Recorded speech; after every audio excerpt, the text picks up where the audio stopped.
The Jake Asman Show will begin shortly. Thanks to all these great Patreon members who help support the show.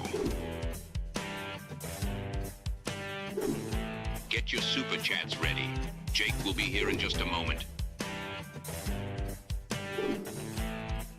If you love the New York Jets, this is the place to be.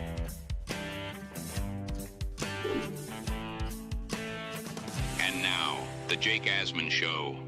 Happy Monday. Is there about to be a major shakeup at the top of the draft that could directly impact the Jets? We'll talk about that, plus the latest draft news. Frankie V will join me just 10 days till the NFL draft in Pittsburgh. It is the Jake Asman Show. Let's hit it and get it started. Wish you could have been a Jet, Fernando. Let's see what happens. What's your message to the Jet fans in New York? Jets, Jets. A new chapter for the Jets has started. Aaron Glenn and Darren Muji are tasked with shaping the future of this franchise. Will they be the ones to finally get it right? We will be here for every step of the journey on the Jake Asman Show, breaking down all the storylines, every game, and everything in between. Please subscribe and hit the like button below. Super chats, baby. Cut the line. The Jake Asman Show starts right now. Here we go, Jet fans. Happy Monday. Welcome in, everybody. Before we get started, make sure you hit the thumbs up button. That is the like button. And make sure you hit the subscribe button if you haven't done so already. We are approaching 45,000 subscribers. Big thank you to everyone who watches each and every day. Right now, we're at 44,958. So basically 40 away from 45K. Help us get there this week. Appreciate everyone who tunes in each and every day. As always, we are presented by PrizePicks. And just a quick reminder, the show is always available in audio form on either Apple or Spotify. So if you missed the live YouTube show, listen back to anything you might have missed. Again, just search Jake Asman Show on either Apple or Spotify. Let's say hello right now to the co-founder of uSTADIUM. He's the co-host of the Gangs All Here podcast with the New York Post. I happen to see one of the other co-hosts of the pod Saturday at the Badlands meetup. That, of course, is Brian Costello, but Frankie V joins us right now. Frankie, it was weird seeing Kaz and not you. How you doing? I'm doing well, man. I'm doing well. I don't know. I really wasn't invited. I don't get invited to many things. So, I'm not everyone's cup of tea. So, how was Kaz? Kaz was great. And I said, get ready for Arvell Reese and Frankie to lose his mind. Because despite the betting odds changing, Frankie, I still will sit here 10 days out from this draft, and I still think it's going to ultimately be Arvell Reese and not David Bailey. Your thoughts on where things stand right now? I think it's leaning Bailey just a smidge, but it's pretty 50-50. I know Jeremiah came out today or yesterday and said on his most recent mock that he has the Jets taking Bailey at 2 and then trading up with the Commanders at 7 to get Carnell Tate, which, I mean, that's a slam dunk right there if the Jets can pull that off. But, yeah, man, the ever-living debate. We were talking before the show. Sorry, I was having issues with StreamYard and my computer and stuff. But, yeah, I mean, the debate will live on forever. They'll always be connected at the hip. If the Jets take Reese, we'll want to know what happened with Bailey in his career and vice versa. If we take Bailey, we're going to be looking at Arvell Reese and what he's doing. So that'll be interesting. If Arvell Reese becomes an all-pro, and Bailey gets averages 6 sacks a year, I'm in some trouble, aren't I? Yeah, what's the deal if Arvell Reese ends up being amazing and then David Bailey sucks? Can you recover from that? That'd be a tough one to recover from. I'd have to do a lot of dancing around. I'd have to. No, honestly, Jake, with Reese, this weekend I went back in the lab a little bit. And started looking at a few more things. Listen, as a linebacker, the guy's phenomenal. So I'll just say that. I've never, even on your show, I've never doubted his ability to be an inside linebacker or outside linebacker, an off ball. It's the edge thing. I don't see that part of his game, which is where I really shy away from him at 2. But everything else, I mean, the one thing with Reese that I really like out of the few. No, I'm kidding. The one thing I do like about Reese a ton is how controlled he is in space when he's running to the ball. You're not you're not getting him off track. He really is like a heat-seeking missile, like that's how he moves in space, which is not rare, but you don't really see it often. How he can be that fast, that controlled, always breaks down properly, and knows how to wrap and bring the ball carrier down. Like he does that consistently. So, see, I'm hedging my bet already. See, I'm hedging. I'm hedging the. It's all recorded, right? So we see what you're doing. We see right through it. Some news over the weekend, and I want to get into this Ruben Bane car accident situation. Apparently, NFL teams have known about this, but Ruben Bane was involved in a accident in 2024 in which a person later died. What do you make of the story here? Because going through it, I mean, the charges ultimately were dropped. Bane was cited at the time of the incident, but ultimately nothing ended up coming about of it. The family of the person who ultimately died in the car accident, which was apparently a friend of Bane and a couple of Miami teammates, the family came out in a statement and said they wish Mr. Bane the best as he continues his life and career. It just sounds like, to me, this was a tragic accident. I'll read the full story here on ESPN. Bane was cited for careless driving for the accident that occurred about 4 a.m. local time on March 17, 2024 on Interstate 95 northbound in Miami, according to documents obtained by the Reed Optional. The crash report alleges Bane was driving a 2021 Land Rover SUV that had 3 other passengers, fellow Hurricane football players Wesley Bissane and Nakaji Kelly, along with 22-year-old Georgia woman Destiny Betts. Bane's vehicle rear-ended another car, veered into a concrete barrier, then ricocheted into another barrier before coming to a rest on the shoulder of the highway. Betts was taken to Ryder Trauma Center in Miami, according to the Reed Optional. The outlet reported that Betts was in a coma for nearly 3 months before she died from injuries on June 13th, 2024. So he was cited for reckless driving, but then the charges ultimately were dropped. Bane was entering his sophomore season at the time of the accident. Obviously, it's terrible that someone died in this accident, but again, there were no charges against Bane. So why this story is coming out now, it's unfortunate, but it almost feels like, oh, this is coming out now to try and kill his value so he drops to a different team. I hate to be cynical, but I don't know why else a story would come out 10 days before the draft of which Ruben Bane was not charged with any crime here. It just sounds like this was a terrible accident that unfortunately someone lost their life in. Yeah, I mean, this is that time of year, Jake. I'm curious as to how much information these teams had pre-draft, like how much they had before this story went public, which it just did a few days ago or yesterday. So yeah, I mean, the one detail in the story that's a little bit weird, but it is what it is. They didn't administer a field sobriety test. That was not administered at the scene, I'm pretty sure. Correct. I don't know, what that means or what that doesn't mean.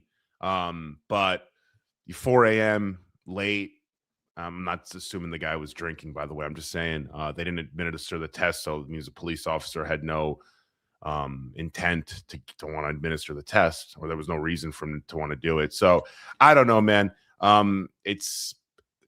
Listen, I'm not drafting Bane because of a report like this. I Doesn't it feel like this is coming out though, specifically for him to start sliding, so he goes to a team that normally wouldn't have any chance to take him? And again, this wasn't even reported on like the Miami Herald, the local paper of record 2 years ago. So and it was 2 years ago also. Yeah, again, if this means that Ruben Bane starts to fall and he's there at 16 for the Jets, we can have that conversation, but it just doesn't sound like he's going to fall.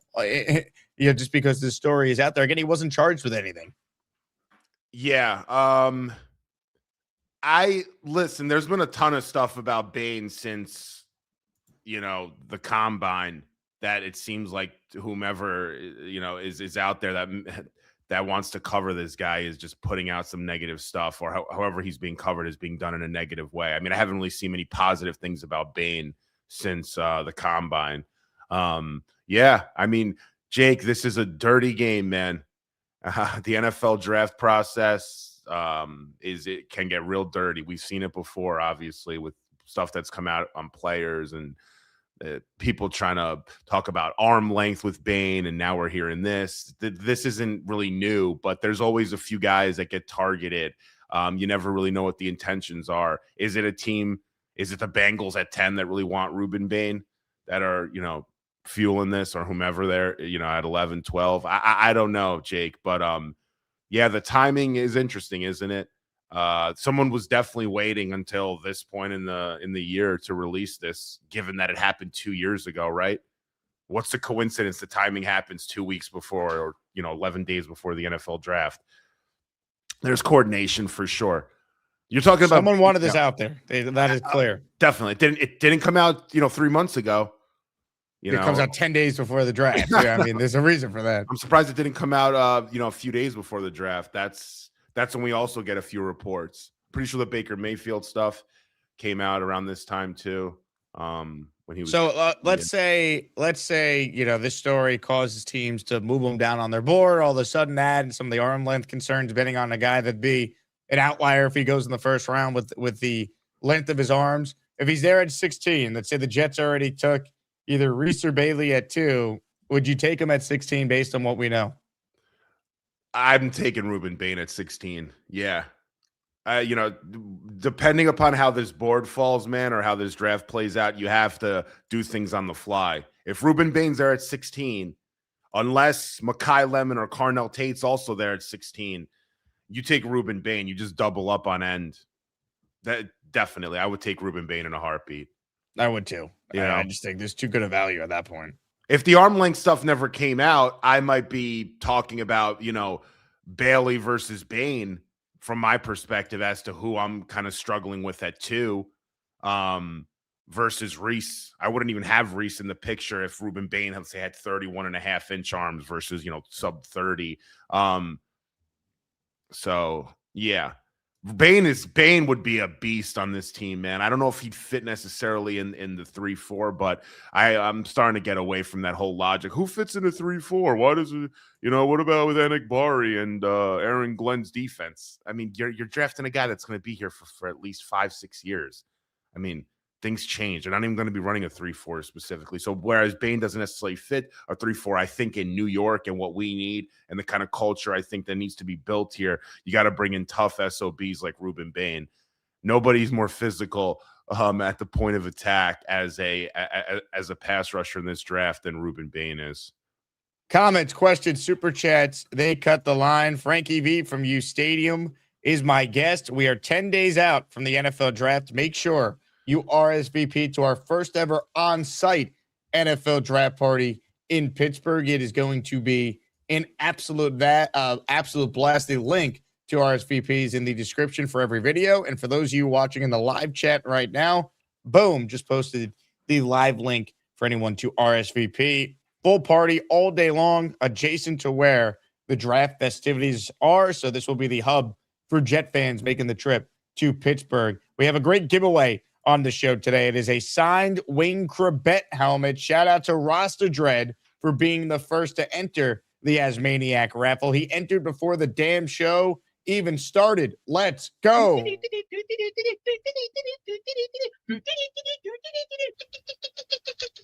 New set of raffle prizes as well. Prize 1 this week that we raffle away this upcoming Saturday is a signed Darrelle Revis football. Prize 2 is a signed Garrett Wilson helmet. Prize 3 is a signed Wayne Chrebet football. So not 1, not 2, but 3 prizes in our new set of weekly raffle prizes. So make sure you enter for the Chrebet helmet today. And of course, get your entries in throughout the week for our new set of weekly prizes. Comments, questions, super chats, cut the line. More draft news involving the Jets, Frankie. The Jets are set to have a top 30 visit with Indiana wide receiver Omar Cooper Jr. Let's play out the scenario where Cooper's on the board at number 16. If you're the Jets, your thoughts on drafting him 16th overall? If the top 5 or the big 5, I call them, aren't there at 16, Carnell Tate, Mekhi Lemon, Jordan Tyson, Vega Ioane, and Kenyon Sadiq, if those guys aren't there, you would take Sadiq over Cooper? Yeah, I would. The only reason I would is because, and I like, believe it or not, I like Omar Cooper Jr. better as a wide receiver than I do Kenyon Sadiq purely as a tight end. I just think when you look at the wide receiver class next year and how in the NFL you can find ways to get in a wide receiver too. There's a lot of ways to get wide receiver twos on your team. You could do it via trade, free agency, next year's draft. Omar Cooper Jr. to me is not differentiated enough as a wide receiver that I feel comfortable taking him over a guy like Sadiq. That whereas, yes, he's not a traditional tight end, Kenyon Sadiq might be somebody that's changing the way that really, teams are able to, guard against a tight end. And they have to really be cognizant of that 4.39 speed. And there's so many different ways you can use Sadiq. He's like a big slot. There's a reason Colston Loveland went as high as he did to Chicago last year and how they're using him. Tight ends are starting to become bigger wide receivers. And Kenyon Sadiq can block. I just feel like you can get more out of getting Kenyon Sadiq as your, tight end 2 or big slot in, which we need a slot receiver also, by the way, versus Omar Cooper Jr., who I really like, by the way. I was on him from day one about his skill. I said from Jump Street that he's better than Surratt in Indiana. It's not even close. But you can find a wide receiver too, Jake. Kenyon Sadiq, you're not going to find many tight ends built like him, able to block like he does with 4.39 speed, and he doesn't drop anything. You just have to scheme up Kenyon Sadiq open. If you scheme that kid up open, he'll be a game changer for you. Omar Cooper Jr. to me is he's another wide receiver too that you can find. I don't know if next year or the year after you'll find guys in that archetype of a tight end like Kenyon Sadiq. It's just he's different in my opinion. I like him. Yeah. I don't love him at 16 though. I get nervous with the Jets being able to find creative ways to utilize Sadiq with a 2 tight end offense. That's fair. That's totally fair. Like if we had a better offensive coordinator, like if, Kyle Shanahan or someone like that was our play caller and they wanted Kenyon Sadiq or Andy Reid takes him at 9, like I'd be like, yep, it'll probably be really good. I don't trust the Jets to be the team that's going to be able to utilize Sadiq and Mason Taylor at the same time. Yeah, no, I agree to a degree there. I just with Sadiq, man, I'm just I love the upside. I just do. I'm looking at where we're going to be in 2-3 years as an offense, and you have Sadiq out there. It changes really a lot of the things it changes a lot of the things you can do. But Omar Cooper Jr. is really good. He's not at the top of this class, I'd say, but you have to combine him, Oh my goodness. Oh, we cannot trust Tanky's opinion. Kaz told me Saturday at the Badlands part that Frankie told him that Price is the better running back than Love. Enjoy the dark. Oh my goodness. Now look what you've done. No more protection from the Asmaniacs. Had to pull you out of the chat and cast you down with the sodomites. Some time in here will feel like you've been run over by the lane train. You understand me? You catch my drift? Give them another 24 hours to think about it. Ladies and gentlemen, doing the show from the hole for the remainder of this appearance. Unbelievable. Somebody get me out. Lou, you're Bail me out. The hole. I'm 19 minutes into the show. I need someone to talk to. I can't not. Now I'm going through your comments now. Your fans are ruthless, man. They don't like me because I don't like Arvell Reese. Sorry. Wait, well, hold on a second. Ladies and gentlemen, bail has been posted. Frank P. Oh, there we go. Respect Lou B, but Frankie, come on out. You're a free man. Frank Love. Freedom for Frankie V from Frank P. Unbelievable. We might need to start raising the prices of sending someone to the hall because people are just throwing around $50 like it's nothing these last couple of shows. And that's not the spirit of what it was supposed to be about. But unbelievable. God, I love this community. Anyway, Frank P says, respect Lou B, but Frankie, come on out. This is crazy. Absolute nuts. Now, are you aware how polarizing you become in this fan base, Frankie? Like, did you ever imagine that people would pay $50 to not hear you speak? No, I also never imagined grown men taking offense to not liking a prospect so personally. Like if I say some bad things about Orville Reese, oh my God. Like imagine that. Imagine you're in your 40s or 50s or 60s and you care about what I'm saying about Orville Reese. I did see Lou B talking off Kaz's ear though on Saturday. He was trying to get the Jets to draft Jeremiah Love through Kaz because Lou B is a Jeremiah Love truther, which I disagree with him on. Yeah. Yeah, listen, I mean, when I was speaking, that was our first show. I said it on our show. I think it's possible that I might have Price above Love at a point. I don't. I thought he did it again. Price might be the second running back off the board though. Yeah, no, I think Price is fantastic. Price is a between the tackles runner, so Price is somebody that I just like as more of a traditional RB1. But Love, you can do so many things with, Love is Jahmyr Gibbs-ish. So Love is great, man. Love is a weapon by all, but by every stretch of your, the imagination there. So Price is underrated though. I think Price out of this draft, we've been talking about all these receivers and tight ends and running backs. Price is different. Lou B goes, LOL, I tried. Good attempt, Lou. Good attempt. Rick Kent says, I'm in my 60s and I don't care a lick for anything Tanky says. Peter Castro says, Frankie, I dare you to say something negative about Love. You want me to? You got something? Yeah, I don't think he's that strong between the tackles, given his frame. So don't expect Jonathan Taylor kind of output between the tackles. JD says Frankie is a Mike T level of controversial. You're getting the Tannenbaum label. Wow. That's bad. I'm gonna have to slow down now. I'm gonna defend Frankie to Rick Kent here. He goes, polarizing. Someone would have to like him for him to be polarizing. I like Frankie.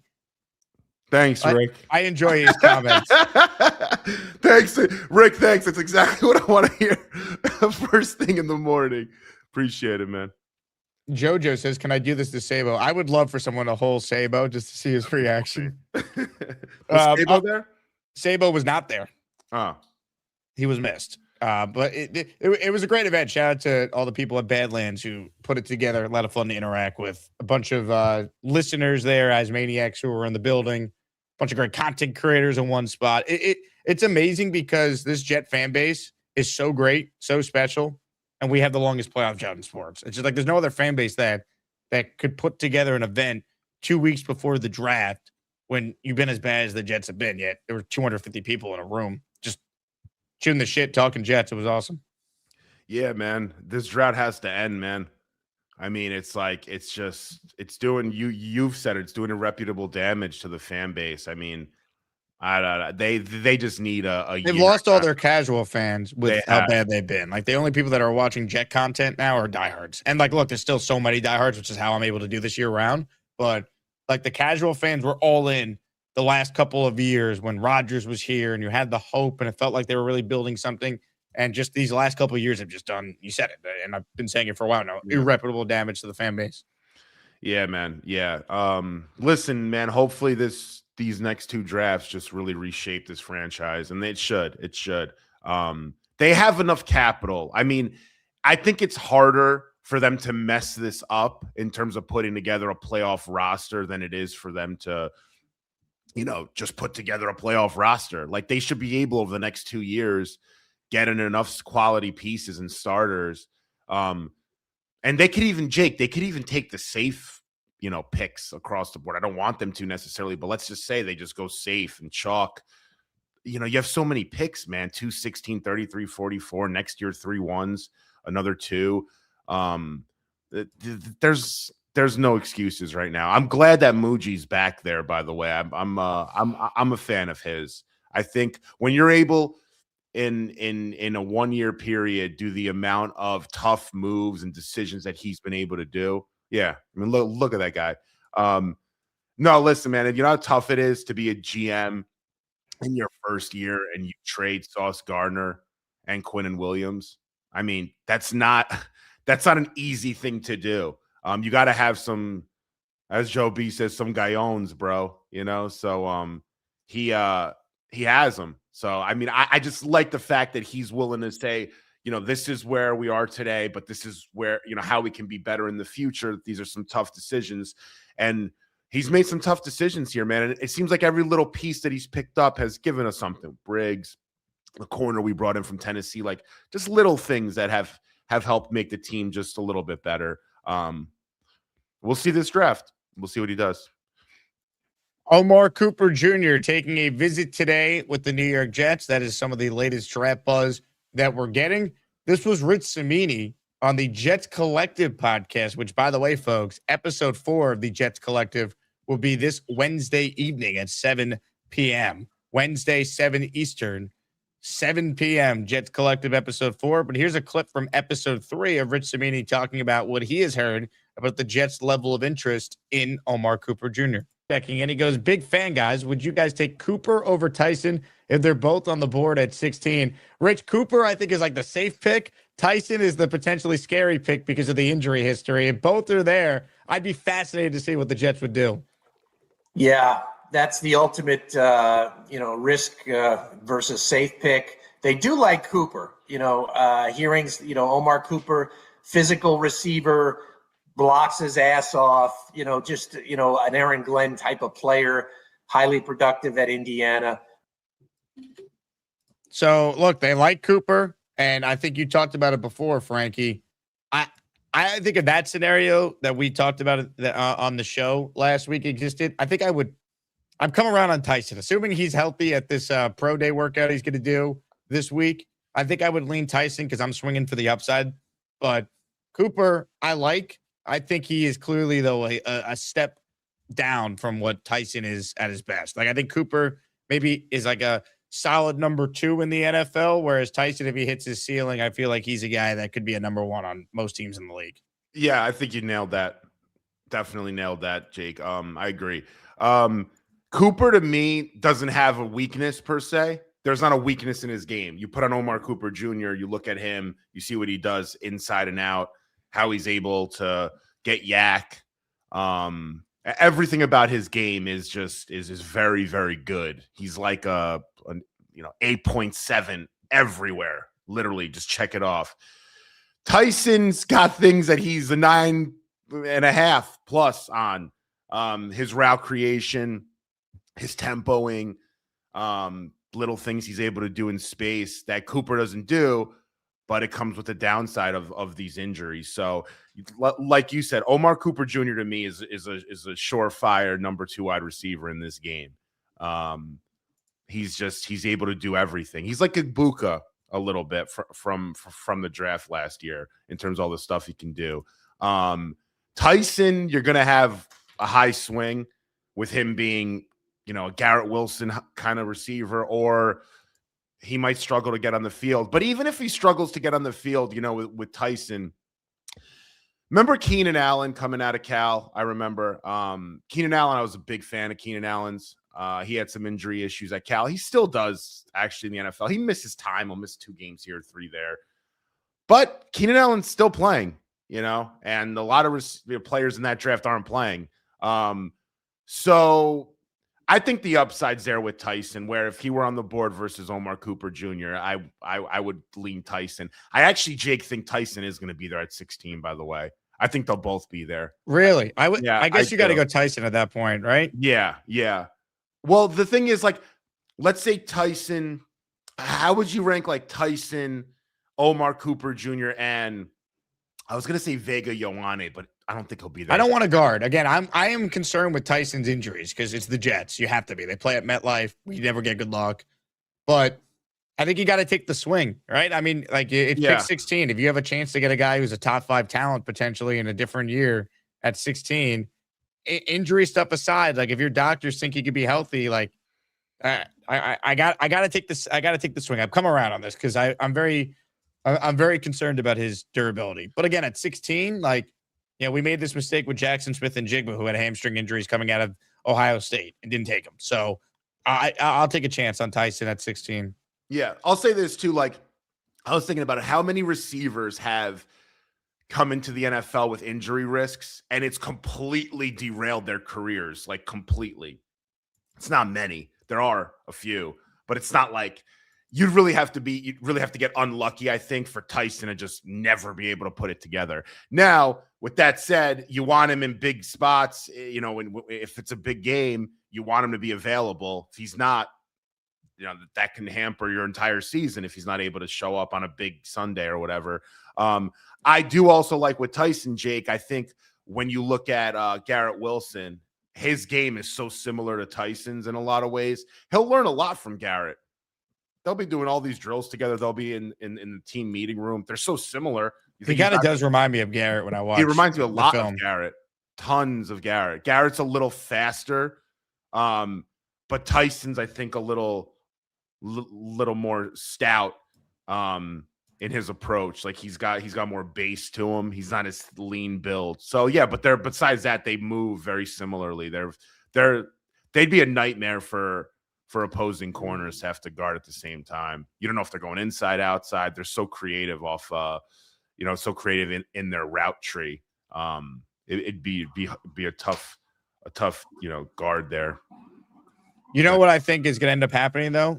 It's all going to be a moot point because they're trading up to take a receiver. Carnell Tate will be in New York. Ooh.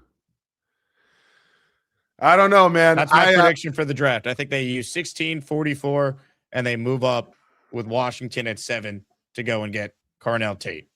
The thing is this.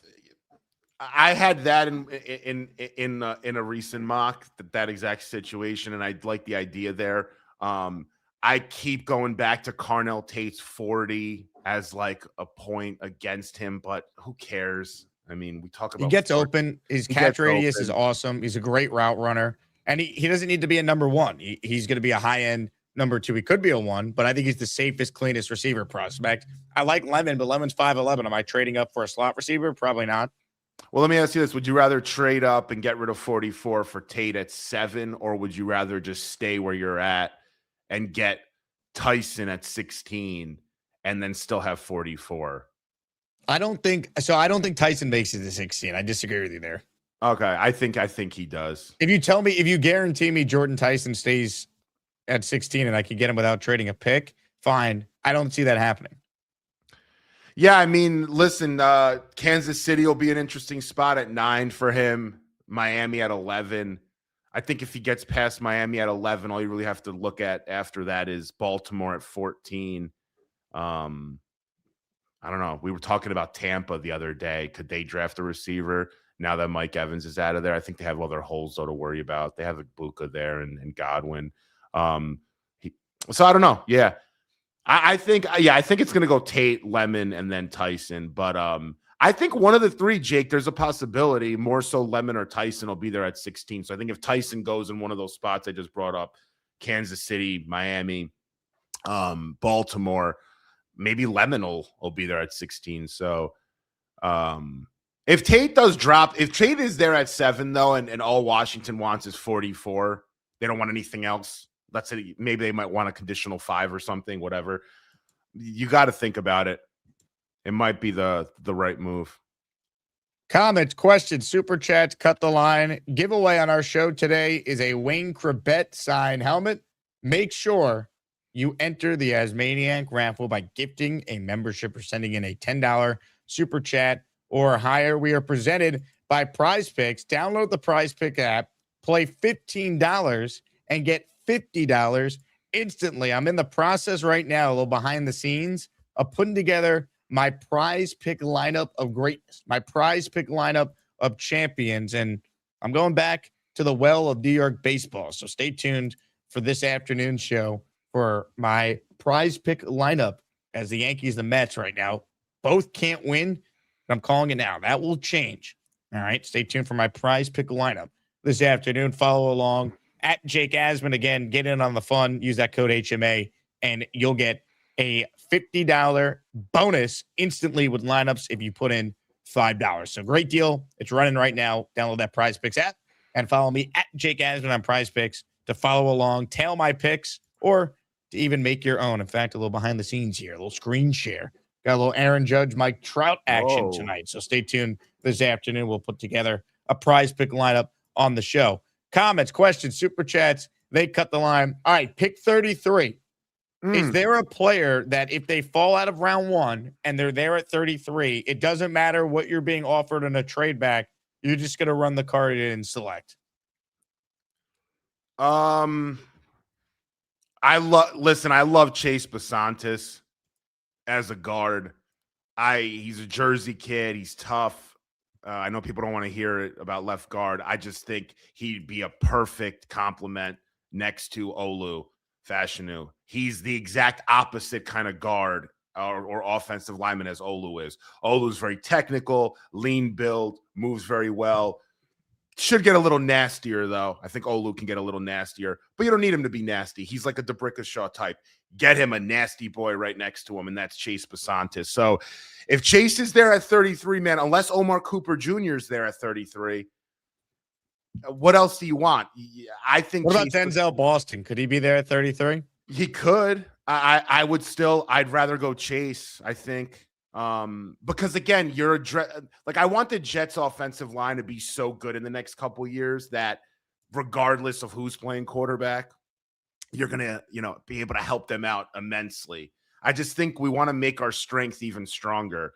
That's the best way I think to fix the New York Jets is you have a strength that not many teams have in 2 bookend tackles. Make that unit, though, the strength of this team that differentiates us from everybody else. Do what Philly did for years. Do what Baltimore used to do. Do what the Cowboys did in the 90s. Make that offensive line so damn good. It's not the sexiest thing in the world, but you bring in Denzel Boston, who's throwing him the ball? Yeah, Geno will target him a bunch, and then next year, if your offensive line is still shaky in that interior section, it's going to be a little wrinkle in what your offense can do. Make that offensive line just so damn good, man. So I think if Chase Basantis is there, I like him a little better than Pregnon. Pregnon's more technical than Chase, but Chase is meaner than Pregnon. Get yourself a nice guard there at 33 between Basantis and maybe Pregnon. I'd look at them more than I would maybe a Denzel Boston, who I do like, by the way. But I like Basantis a ton, man. The more I watch him, the more I like him. Comments, questions, super chats. They cut the line in the chat. It appears like Kyle Clifton and Neil are arguing back and forth. It sounds like they may need to settle this with an old-fashioned rumble. So should they call in, we will set the stage. We're going to get to your calls coming up shortly here. Reminder to like the video. We only have 120 likes, but there's 400 people watching live. So as they say, the math is not mathing. So please like the video if you haven't done so already. Reminder to enter the signed Wayne Corbett helmet raffle at the end of the show. Veteran Jet fan wrote in, Bailey is the lazier pick. For a limited strategy coach like Aaron Glenn, you have to be very secure in your ability to coach and develop if you draft Reese. Is part of your reason for loving Bailey because of Glenn? Your thoughts on this comment? No. I'll be honest. I'm not a fan of, I usually don't like tweener linebackers. What I mean by is guys that are, they play inside, they play out, they're off ball. You got to kind of put them everywhere, but they really don't play in one specific spot. I never fall in love with those guys. And I don't think drafting a guy at 2, you want to, go down that street. I just don't think it's smart at the end of the day. But Bailey, I just love his ability to get to the quarterback. I mean, what is an edge supposed to do? I don't really remember an offseason, and I'm not trying to be rude here, but I don't remember an offseason where we're talking so much about edges in terms of setting the edge and run stopping as much as we have. Fans online are tweeting me, can he set the edge and stop the run? Yeah, he can. He was second in run stop. Texas Tech had the best rush defense in football last year. Texas Tech's rush defense was number 1 in college football last year. They gave up 2.2 yards a carry. Yeah, I know they had Jacob Rodriguez and Lee Hunter. I know. Romello Height was not good against the run, by the way. Listen, he's not a great run stopping edge. I mean, whatever, but you don't draft an edge at 2 to just to stop the run. You draft an edge to get to the quarterback. I just love how Bailey gets to the quarterback, man. He just screams off the edge, Jake, so violently. Comment here from Kyle Clifton, who says, Neil is beneath my notice. Wow. Passive aggressive. It's very feminine. Neil writes in, second best quarterback Simpson, or second best receiver at 16 or at 33. If Simpson is still there and we pass at him, we are idiots. Neil is a Ty Simpson truther. Your thoughts on Ty Simpson at 33? Because I know you wouldn't take him at 16. Somebody tweeted the other day. It was a quote tweet. It was like, I just don't want Simpson. All right, you fucking assholes. Like, no, like somebody tweeted that the other day, like quote tweet, like, I just don't want him. All right, leave me alone. Like, it's gonna have, like stop. Follow up here from Neil. He says, I only want to hear from the great Kyle Clifton. Can't wait for his pick of the day. Reese or Bailey. Woo, what a great take. Wow, gloves coming off between Neil and Clifton this morning. It's popping off Monday. People are going nuts, Jake. The draft, it's starting to get warmer. Nate writes in, why are we being passive aggressive a-holes towards Kyle? One of the best, nicest callers. The Goombas have to stick to football rather than taking shots at everyone. Hey, I'm a Goomba. Leave it alone. This draft needs to get here, man. And this hostility is just too much. And by the way, this afternoon, Asmaniac Madness does in fact continue. We have a fascinating battle between the big fellow, the 2 seed, and the Australian Jet fan for a spot in the Asmaniac Madness Sweet 16. Here's your look at the updated bracket following Leanie's win over Papa Jet on Saturday. The winner of this afternoon will take on Leanie in the Elite Eight. Kyle Clifton, where Chef Kevin is already set in the Elite Eight of the inside-outside region. And then just looking ahead now, take a look at each region. We'll find out who Leanie will play this afternoon. And then tomorrow afternoon, it's Gary 3D Boxing and a one-punch Dave Briga. So get ready, because these two guys are going to bring it. Who do you think's winning that matchup, sure, Jake? I know you're not allowed to make I think it's close. I think it's really close. It depends how many extra accounts the Gary side makes. we've had lots of voter fraud in these matchups, man. Gary's working behind the scenes with his team right now. His team has radicalized the movement. They're coming out in droves.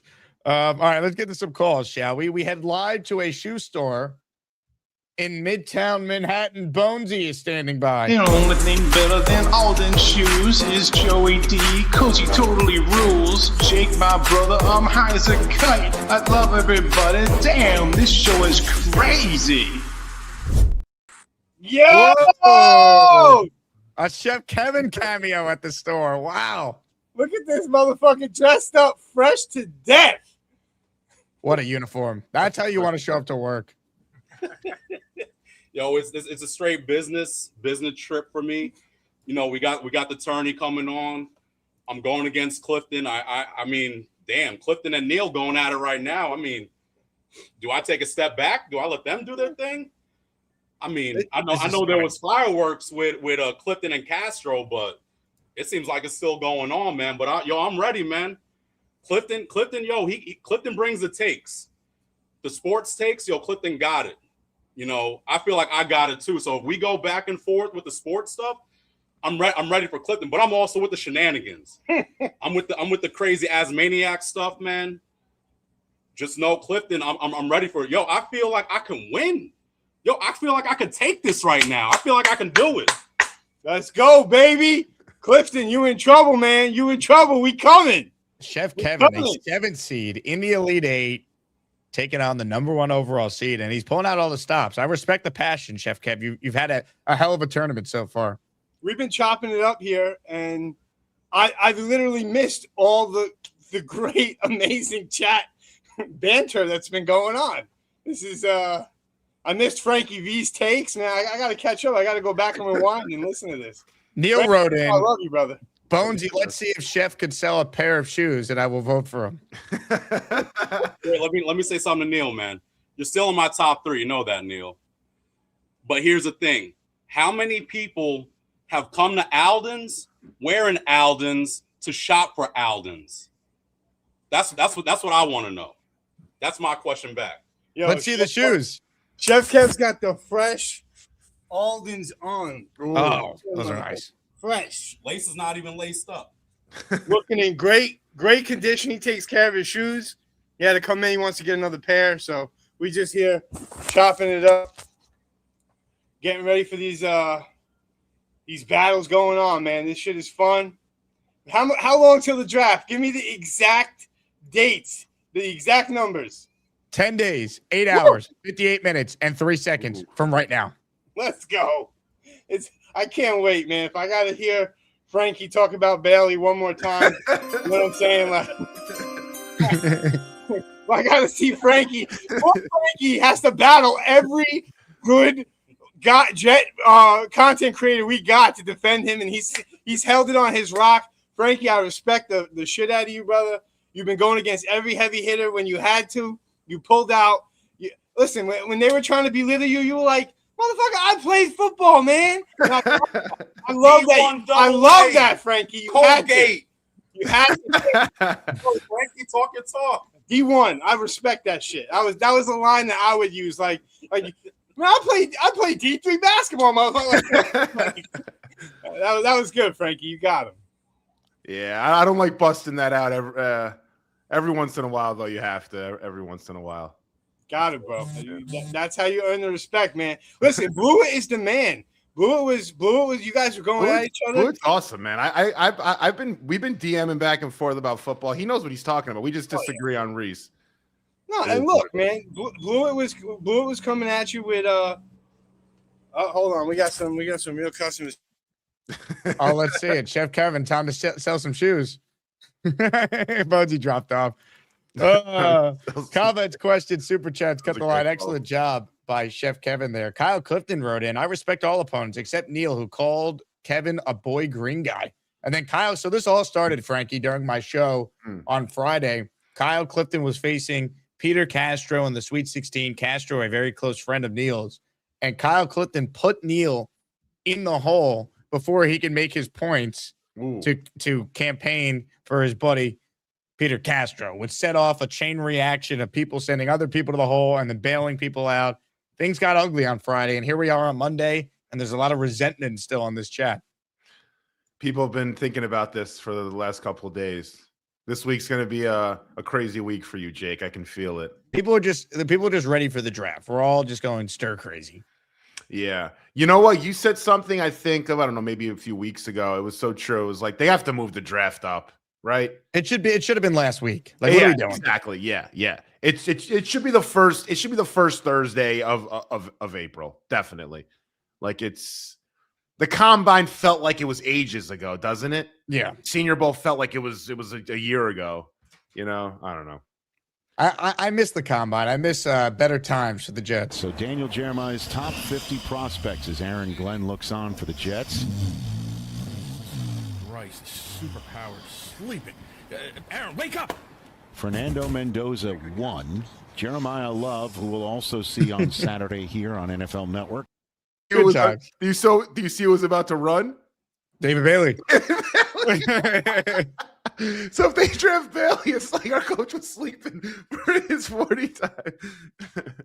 Mike Perez in the raffle for 2. He goes, it's Monday. I want madness, Rossini insiders, chaos, voter fraud, and beast tears. Well, Diana Rossini, if you're out there, you're more than welcome to call in. In the meantime, though, if you want some beast tears, I can't promise you that, but I can promise you a beast cameo.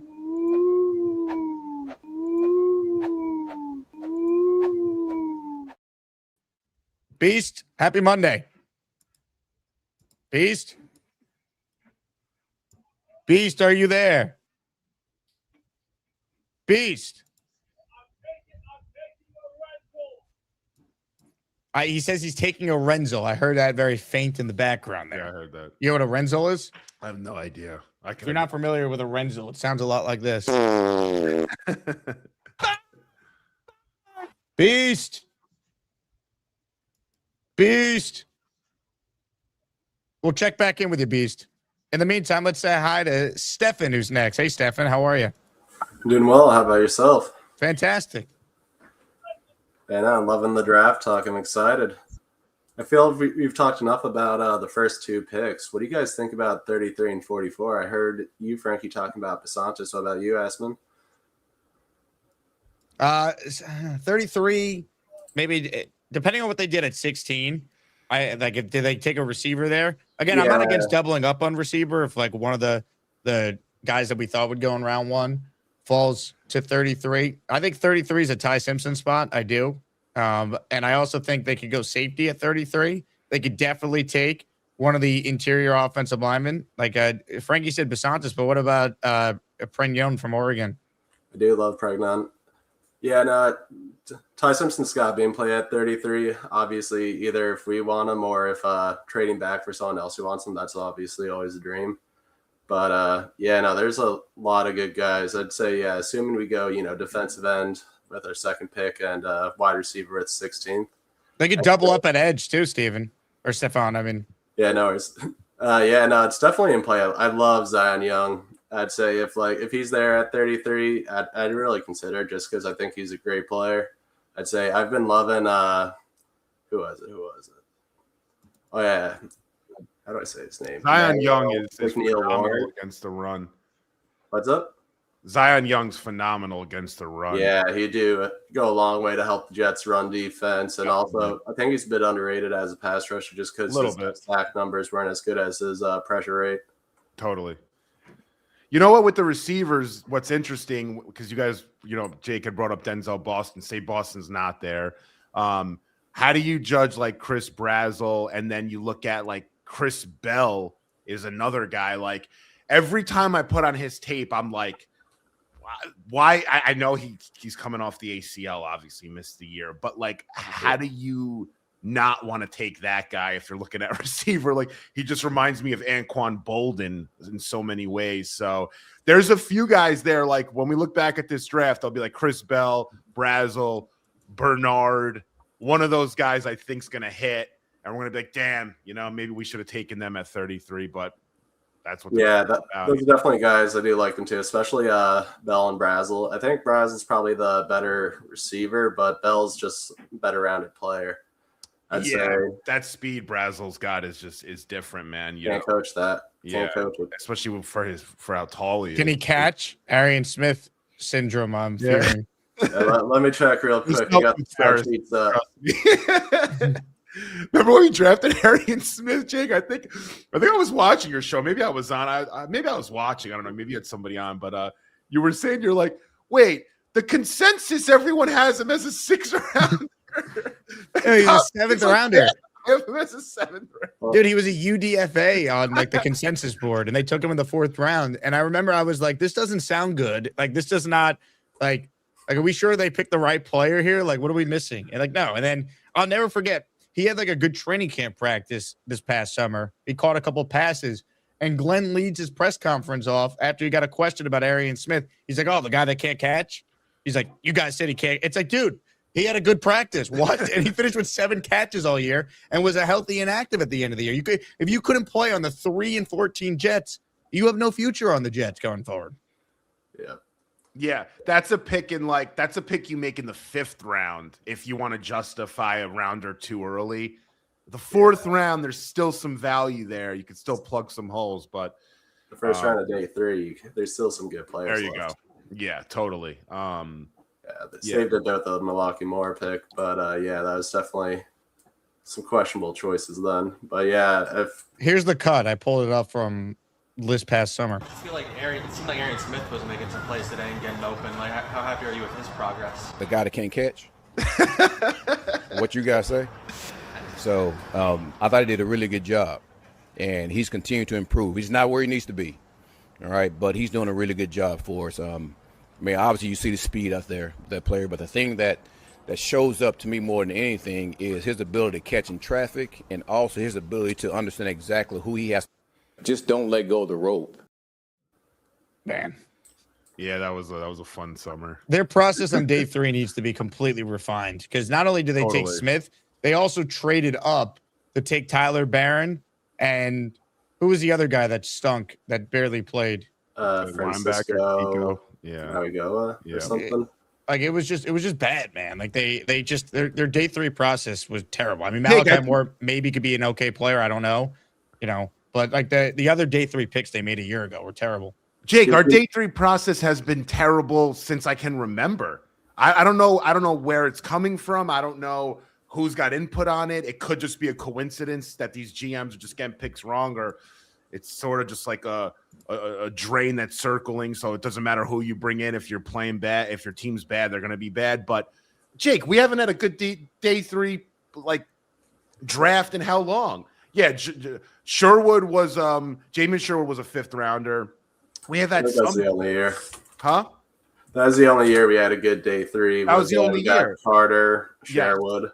Yeah, that was the only year I can remember. But even so, it's like Carter's not here.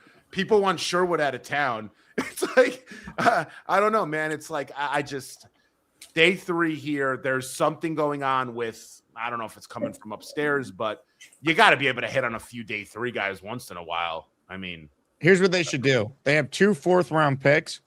Let's package both of them to get back into the 3rd round. So it's a day 2 pick. So we don't even have to worry about the day 3 jet first. I'm down with that. That sounds great to me. Trade out of 33, get a 3rd, package both forwards, get another 3rd, and we'll front load all our picks. A 2, 16, 1 in the 2nd, 1 in the 3rd, and then 2 forwards packaged into the 3rd. So 2 3rds, 2 2nds, 2 1sts. We front load all our picks. We take a kicker with one of our 7ths, and we call it a day. That's all you really need. Pick Big Slaughter, 1 of the 3rds. Stefan, good call. All right, ladies and gentlemen, the Beast has returned from taking a Renzel. Let's check in to see how it all went down. You sit when you pee. Now go to another caller. Whew. I feel 20 pounds light. It's like saying, what y'all looking at? Can I do my job out here? Hey, can I get that burrito? Yeah, bring me that burrito. Yeah, you know what I'm talking about, that steak burrito. No avocado, no tomato on mine. I want it just the way I want it. Fresh sour cream, lettuce, cheese, beans, rice, steak, salsa. Gator writes in, ring lights, snowman. Do I see snow? It's April. You know what April is? Hey, Beast, the Yankees are in a slump offensively right now. Can you show us how it's done? If you guys want to play, if you guys want to win games, you got to slide for the ball. You got to slide in second base. Like, for example, for sliding, No, I said they're in a slump offensively. They're not even getting on base. Oh, that kind of slumping. Okay. Show them how to hit. Let's get one of my babies out. Let's see who remembers Uncle Louie. They were 8-2. They've lost 5 in a row. They squandered a great start. We need some offense. Well, Aaron Judge sits to the plate, 2-2. Down in the dirt there, man. Go ahead, try that again. Aaron Judge looks. He's at the plate with the best 33-ounce bat. Whoa! Somebody better call credit card service because this one's going to South America. She's going.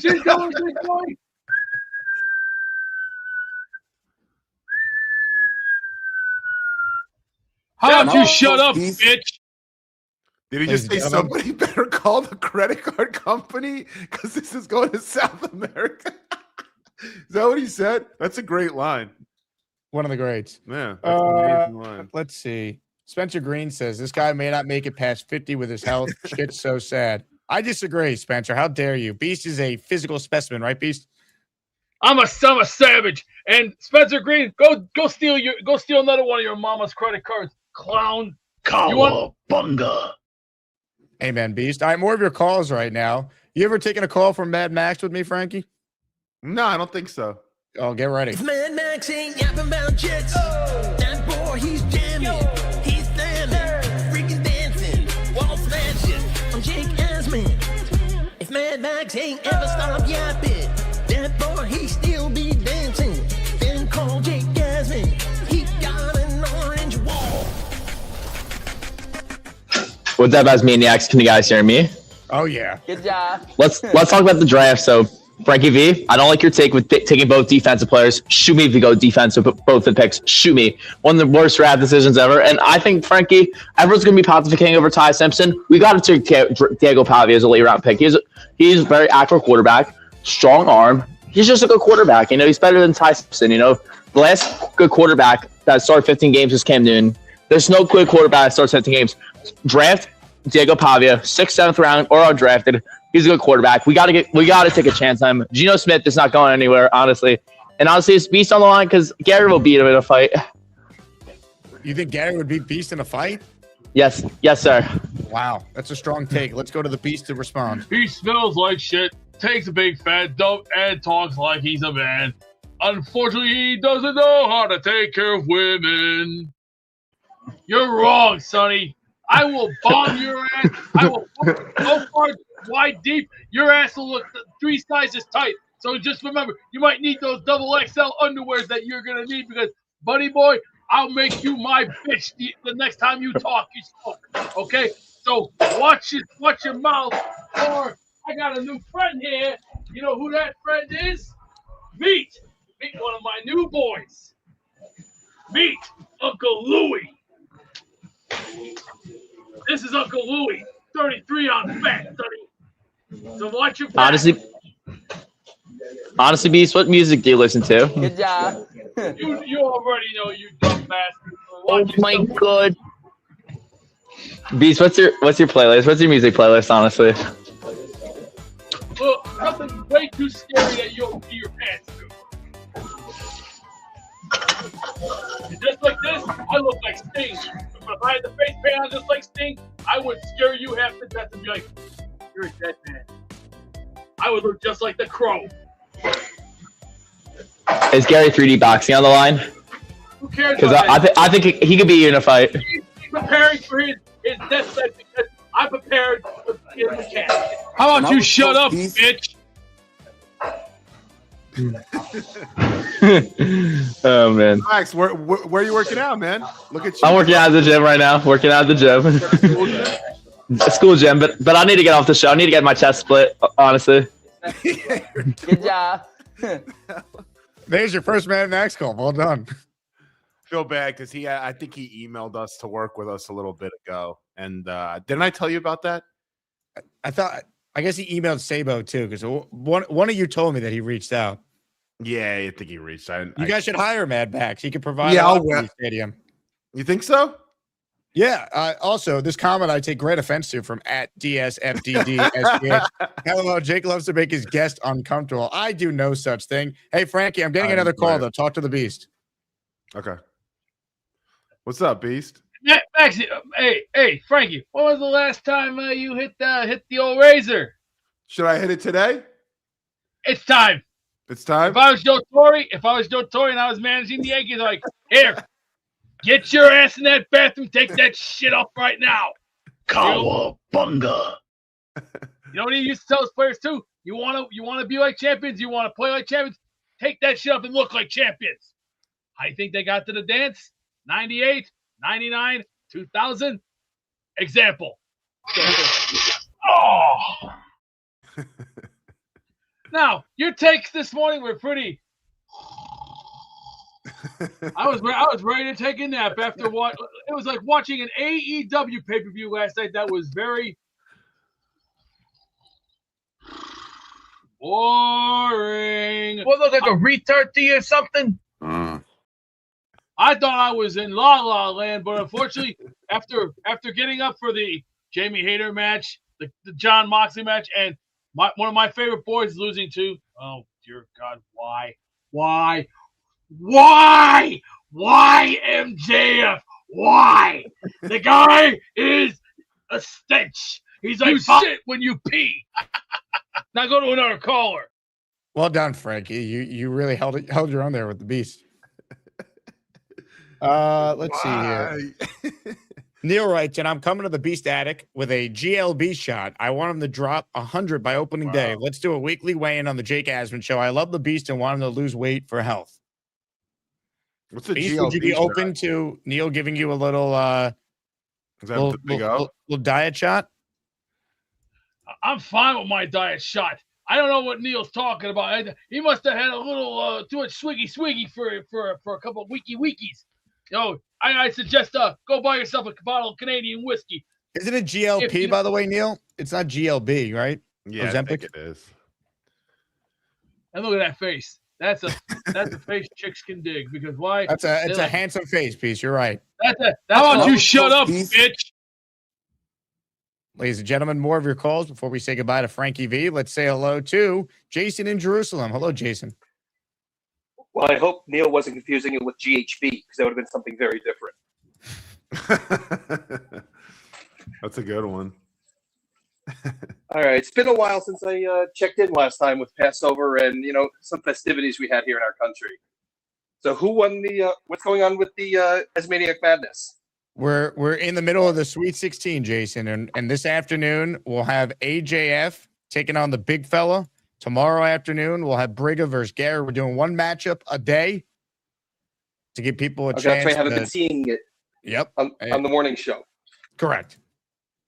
Well, by the way, Beast, you got to come up with a better home run call.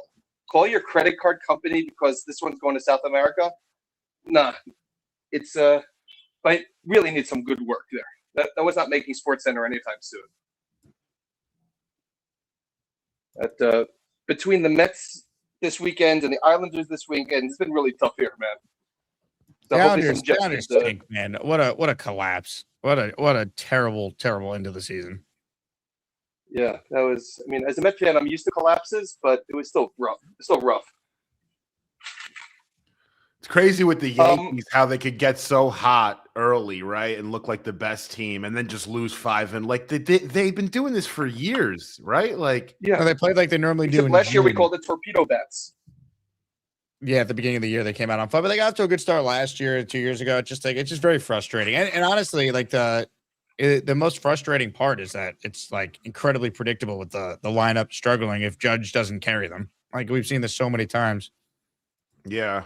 What would you do with Dominguez? I'd call him up and give him a chance over Randall Grichuk, who's batting in big spots. Yeah, it's true. Ralphie writes in, my spin instructor kept saying good job after class on Sunday to all 30 people. And I couldn't help but think of Max's good job drop. Anytime I hear good job, I think of Mad Max now. It's scary.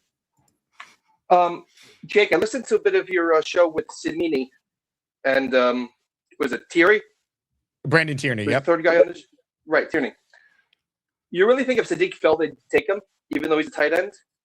I don't think they would, but I don't think we could rule it out if the top receivers are gone and he happens to be next up on their board. But then Rich said that he's heard that Sadiq won't get out of the top 12. So hopefully that happens and the Jets still need to make that decision. I mean, the idea of him at 9 to the Chiefs and being the heir apparent to Kelsey is kind of freaky and scary. It just shows you how much coaching matters because I feel like if Kenyon Sadiq goes to the Chiefs, everyone's going to be like, oh, great pick. He's going to be amazing. If he goes to the Jets, people are going to be like, oh, the Jets, can they actually figure out how to use him? Yeah, they'll call it Kyle Brady 2.0. They'll view Rudolph as Johnny Mitchell and, why are we getting another tight end? And I forget who I forget which draft analyst comped Kenyon Sadiq to this player, but I heard someone say Sadiq reminds them of Dustin Keller. So if you told me that Sadiq is Dustin Keller, that'd be a pretty good pick for the Jets at 16. Yeah, I think more. I mean, Keller was 30. I mean, you got 4 years out of Keller, and that was it. Yeah, he got hurt. Even then, injuries ruined his career. His knee was never the same after he tore it. Yeah. The thing with Sadiq that I'm struggling with him as a prospect, making a decision as like where I rank him or how good I think he'll be is because his tape isn't as good as you'd like for a tight end going that high. Like, I don't think he has like top 12 or 13 pick tape, for a tight end. And then you look at the measurables, the fact that he ran a 4.39 and he had a, 40, 3.5-inch vert that always, so like, but those things almost shouldn't take away from what you do on tape. So he's going to be a interesting case study on the whole tight end position in a few years. We saw. Do you guys remember O.J. Howard? I remember when he came out, people fell in love with those measurables and what he could do, and he was never able to put it together. Davis. similar. Vernon Davis did put it together though. Eventually, it took him a little bit. Took him ages. That team was so bad, man. When he got there, but yeah, it's very interesting with the tight end position. I don't know. I just think Sadiq is such a freak athlete, and he was able to, carry a lot of the load of what that Oregon offense needed to do through the aerial attack. I mean, Moore depended a lot on him, especially in the red zone. So I don't know. We'll see. But I think I personally don't think the Jets would take him at 16. I think they have their tight end in Mason Taylor, assuming there's really nobody there at 16 that they like. But I think how many guys can possibly go? We speak, oh, this guy won't be there. This guy won't be there. Someone's going to be there. There's only 15 picks in front of that pick. So root for tackles to go early because we know the Jets wouldn't take one of the true tackles. Totally. You want Fano going early. You want Monroe Freeland going early. Definitely. What about the guy from Alabama? But because there's talk about moving in the guard. Proctor? Yeah. I don't think he goes before 16. Yeah, I mean, the interesting thing is there's a ton of tackles in this draft that are projected to play guards, which is kind of weird. You don't really see it. There's like 6 or 7 guys. Like I really like Jennings Dunker, by the way, as a tackle that's going to play guard in the NFL. I would really like him, but I'd like him in like the 4th round, but he's not going to get to the 4th round. He's probably a 3rd rounder.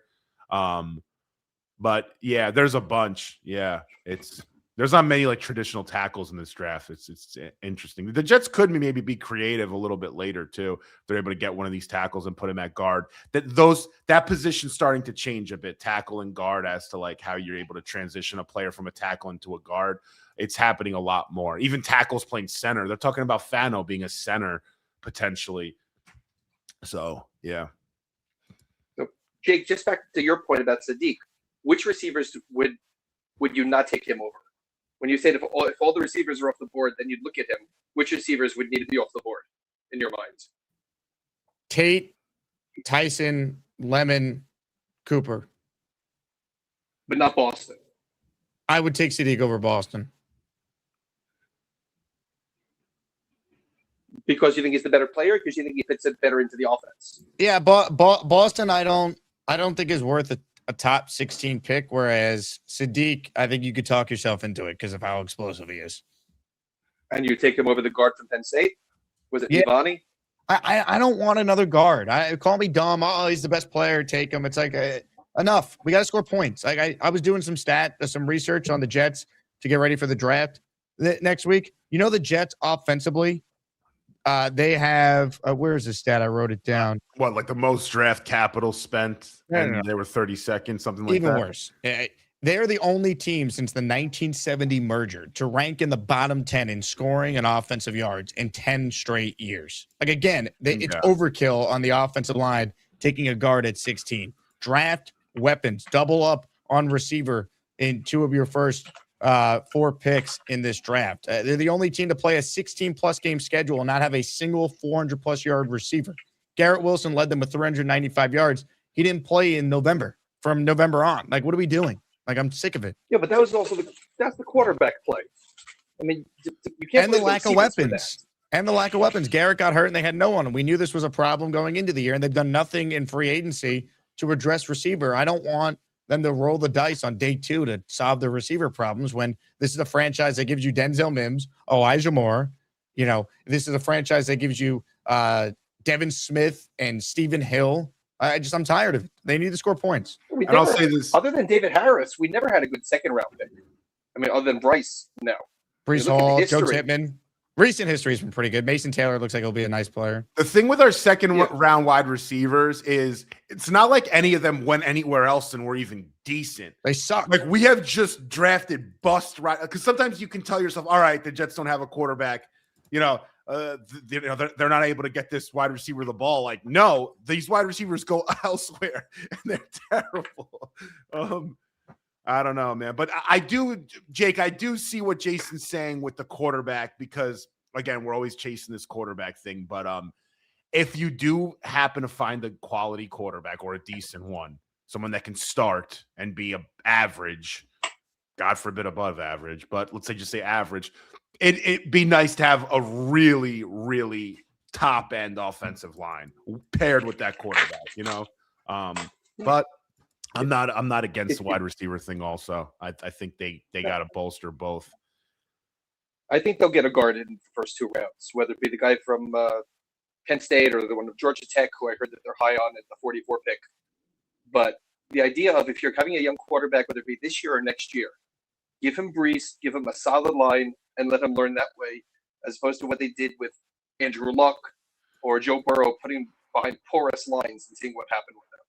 I'll say this, Vega, if you have my opinion on something that I'm pretty sure about, I don't think Vega Ioane is going to make it to 16. So if you're worried about, or if you don't want the Jets to, think about drafting him, I don't think he's going to make it. I'm doing my big board now, Jake. I have Vega as my number 1 player in the draft. Really? Yeah.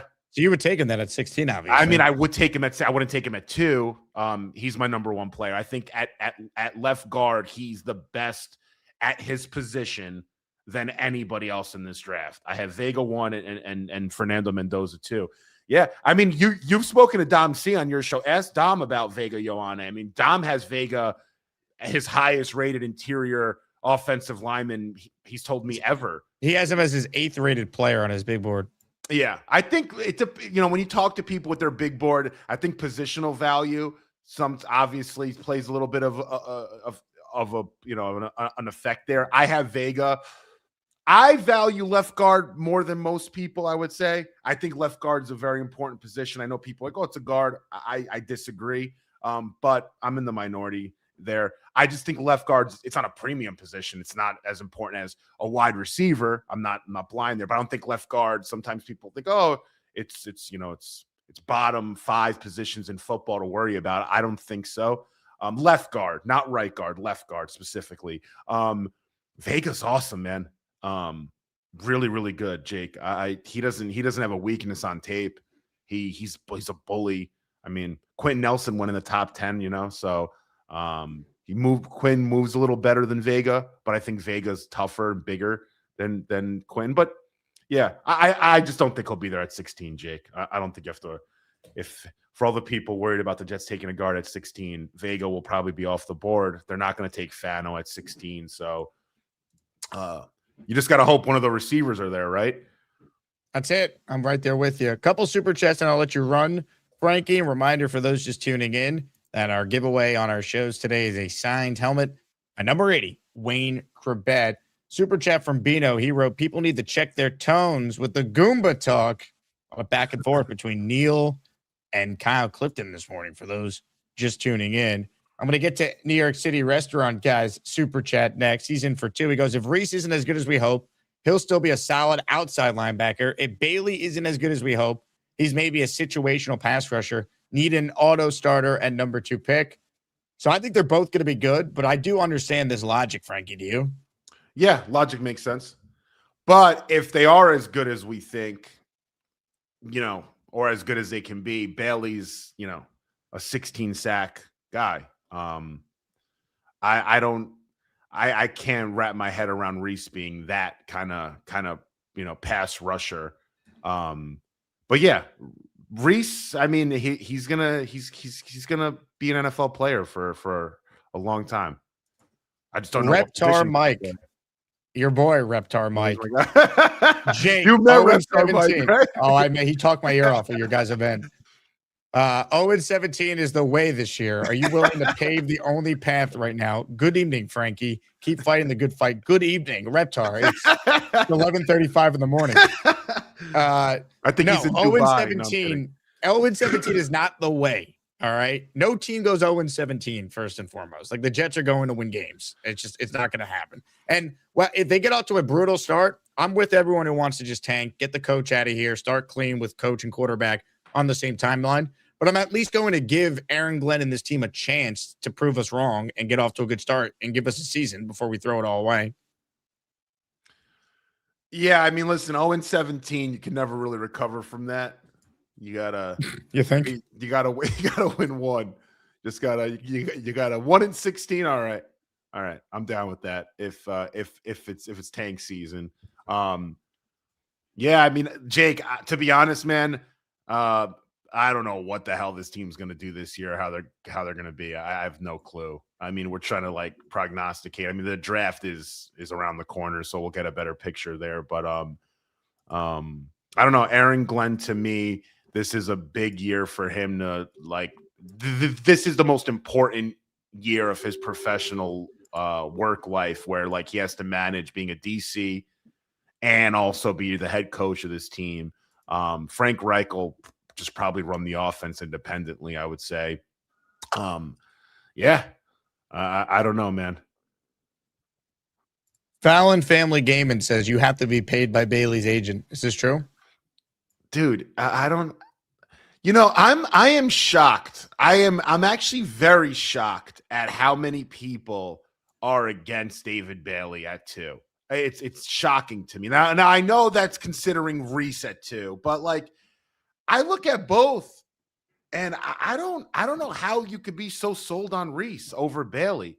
I don't know. I don't get it. That's why I'm so passionate about it. I'm not saying Reese is going to be a bad player. I'm not saying that. I don't think he is. But projecting a guy to be an edge, and that's why you're taking an edge at 2. You don't take a tweener linebacker at 2.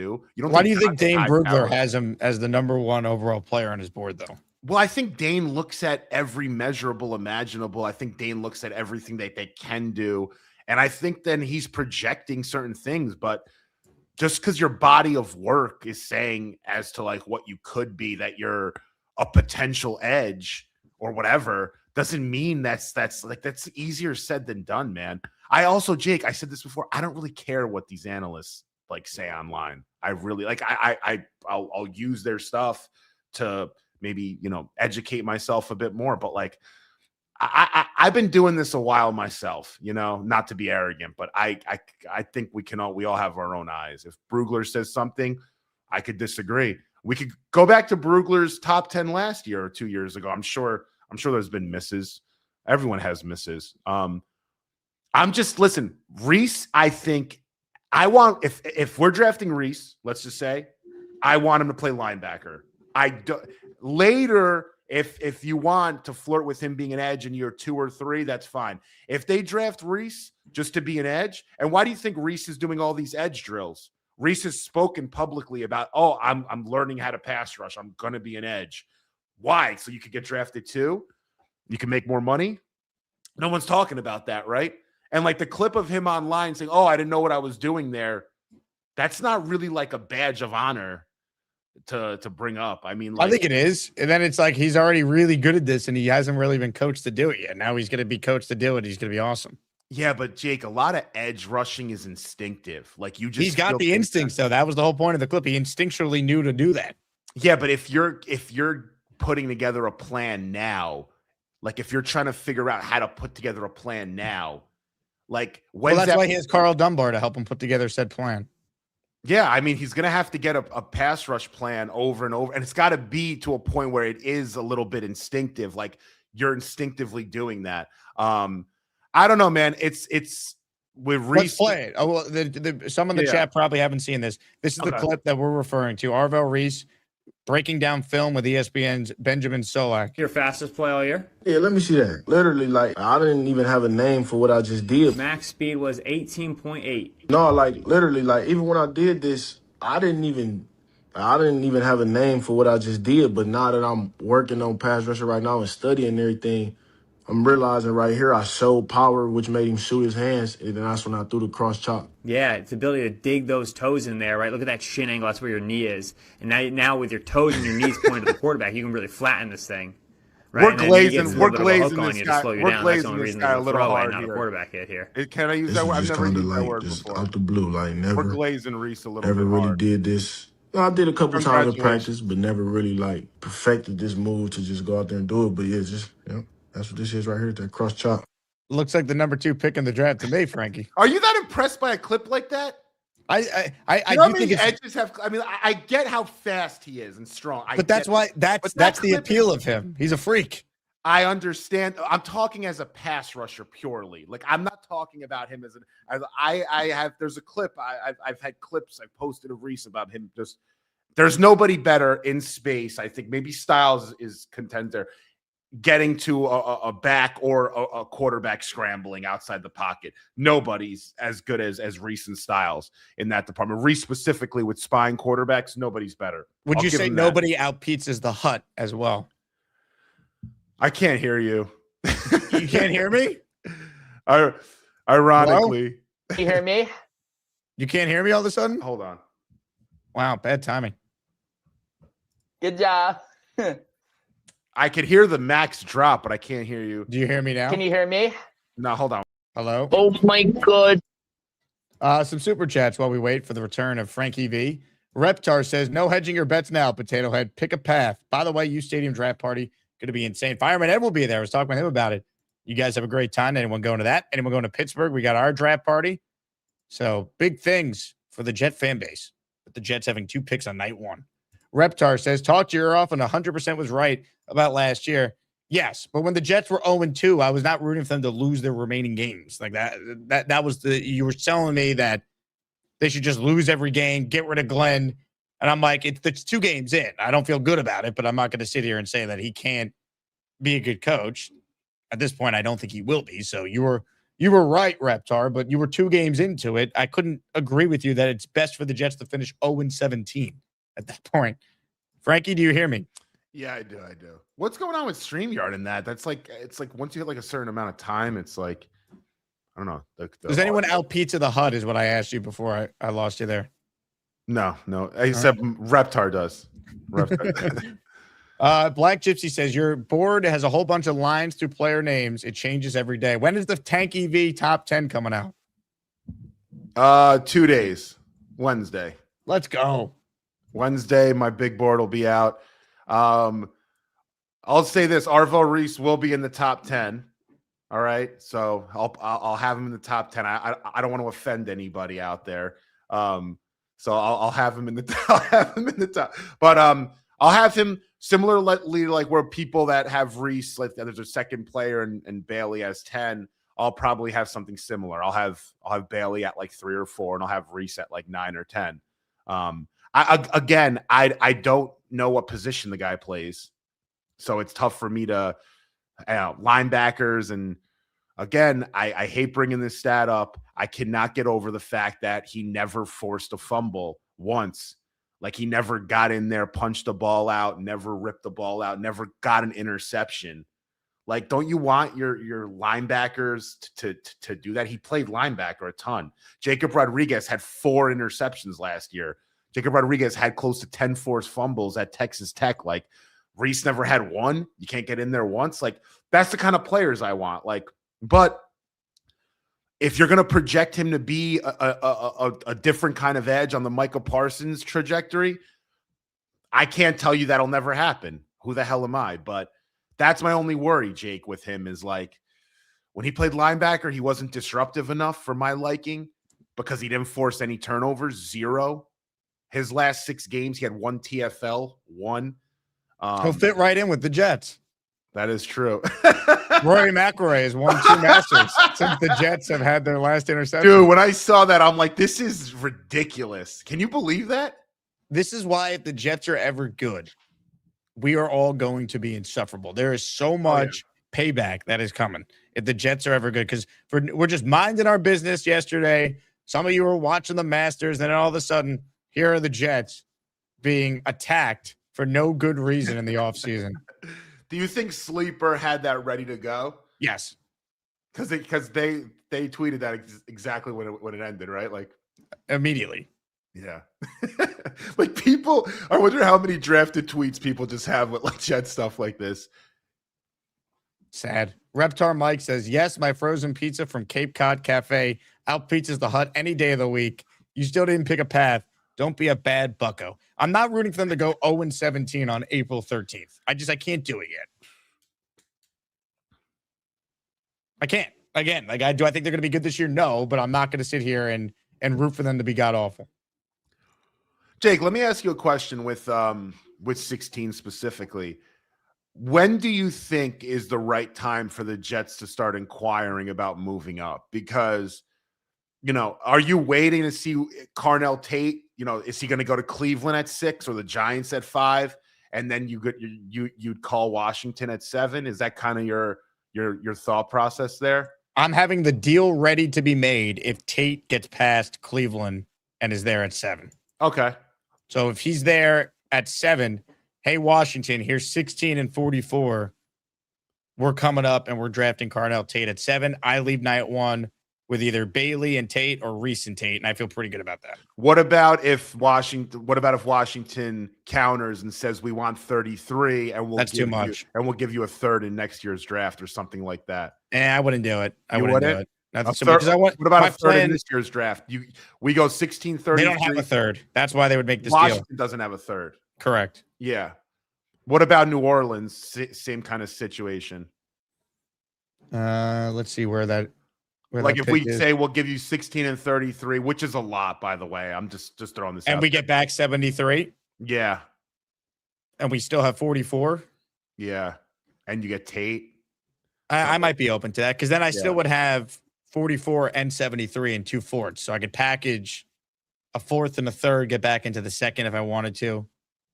I don't hate that. I don't know if I would do that though. I think 33 and 16 is too much. It is. Even if you're getting a third back, I would have to look at what the point value chart says for something like that. Yeah. I'm trading up though. I want to be aggressive. Like I want to get a legit receiver next to Garrett and then trade. My dream scenario is if they make that trade up that I've been talking about that I see Jeremiah now has suggested. So good job, Jet fans, manifesting this. We got the main draft guy to talk about it. They trade back from 33 and they essentially recoup what they just gave up to move up. So you're kind of getting the best of both worlds. Yeah. Somebody just said in the comment, I just read it.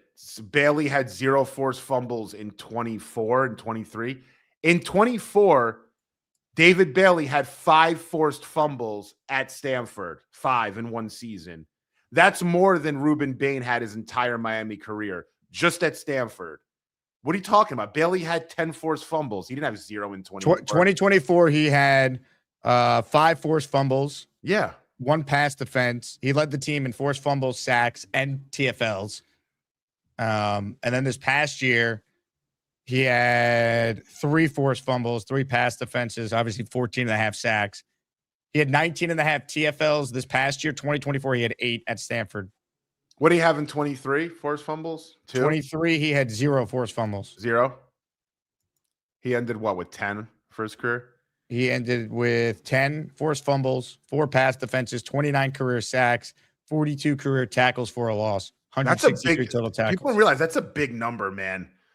You're talking, these are big numbers. These are numbers that, Aiden Hutchinson's had and Von Miller's and Garrett had more, Miles. But that's why, if we're going to draft a pass rusher, I don't believe what people are telling me about what Reese could be as a pass rusher.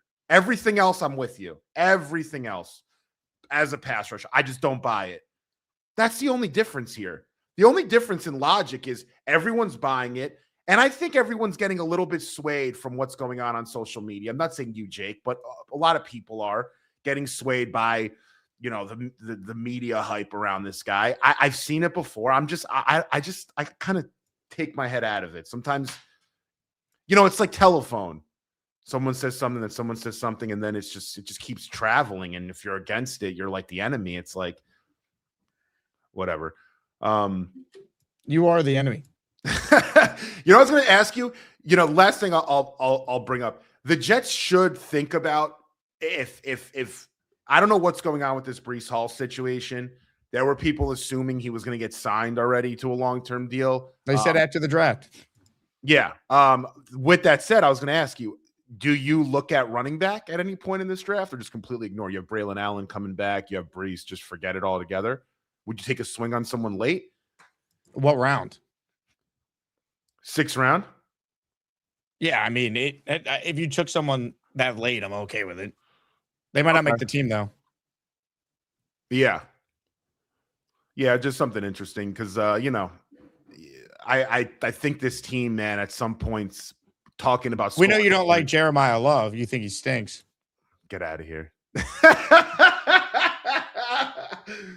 Damn, he got my teeth pretty down. Holy crap. That's unbelievable. Love stakes. Gator, if you could do anything for me for all the abuse I have to take on this show consistently, can you make me a video of me singing Love Stinks? I will I will post it every This was made by a man who goes by the name Addy. Shout out to That's amazing. Addy for sending me this. JD wrote in, check the ESPN stats. It says 0 both in 23, 24. ESPN's got to get their stats together. This is from Dane Brugler's the Beast, the draft guide that the Athletic puts together. You could see the numbers for Bailey there for forced fumbles at 5 and 24. Does it concern you at all that 25. Arvell Reese never forced a fumble? Like at all? I'm saying just I know it's coincidence. I'm not the biggest like, oh, he didn't force a fumble, but like, doesn't that have to be brought up? Like, why is nobody bringing that up? Well, I feel like just what he was asked to do was he was not really put in spots where that was his job, you know? Yeah, Part of it. I'm not saying like I get it. I'm not gonna be biased about it. It's just like not even an interception. Like he played the Joker in the defense. defense. Yeah, but like he's playing with Sonny Styles. You got Caleb Downs there. You got what's his name, McDonald up the like. He basically was asked to do all the dirty work in their defense. Yeah. But also, like, when you're playing on a defense like that, you have a lot of leeway and luxury to sort of, spawn around a little bit.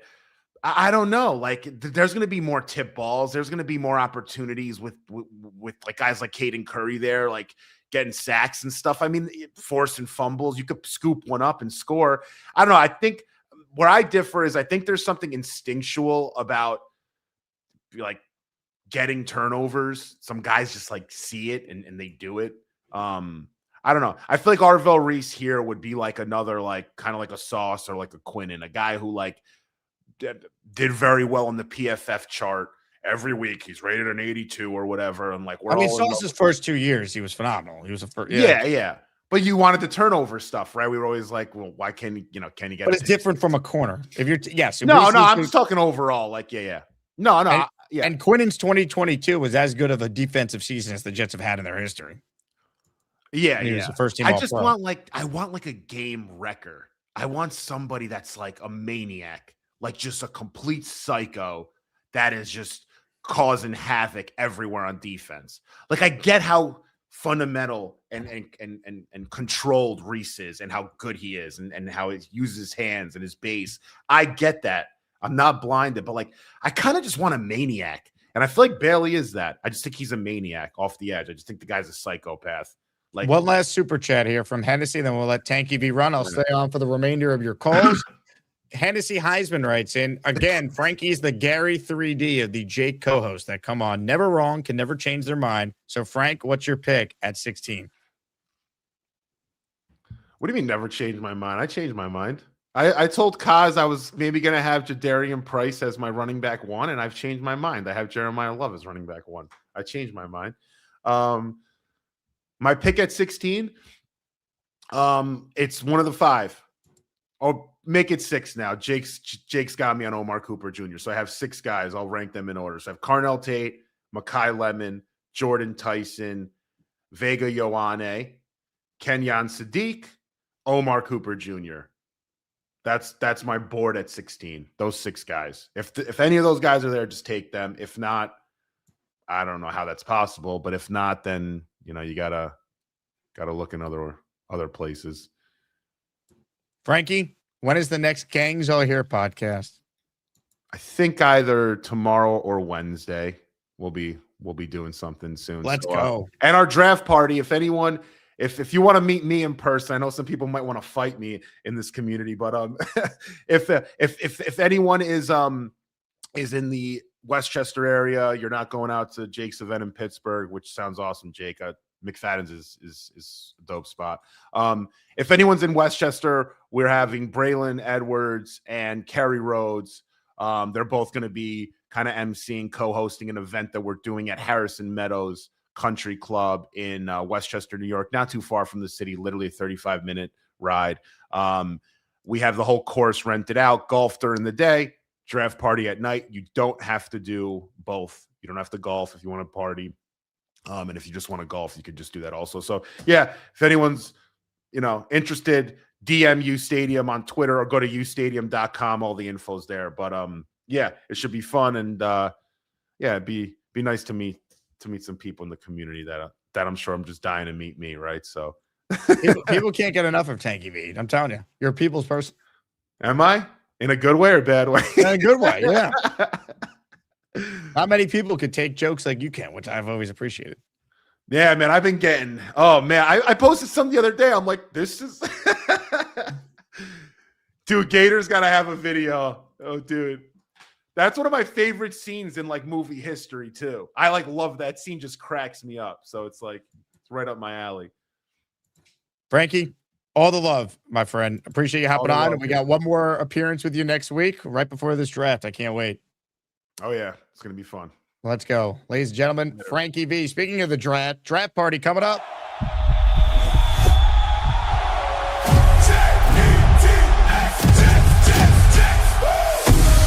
Draft Day 2026 live from Pittsburgh. Jets Nation on the clock. Gang Green take Fat McFadden's day and night draft party hosted by the Jake Asmaniac Show. Thursday, April 23rd, doors open at noon. Let's go!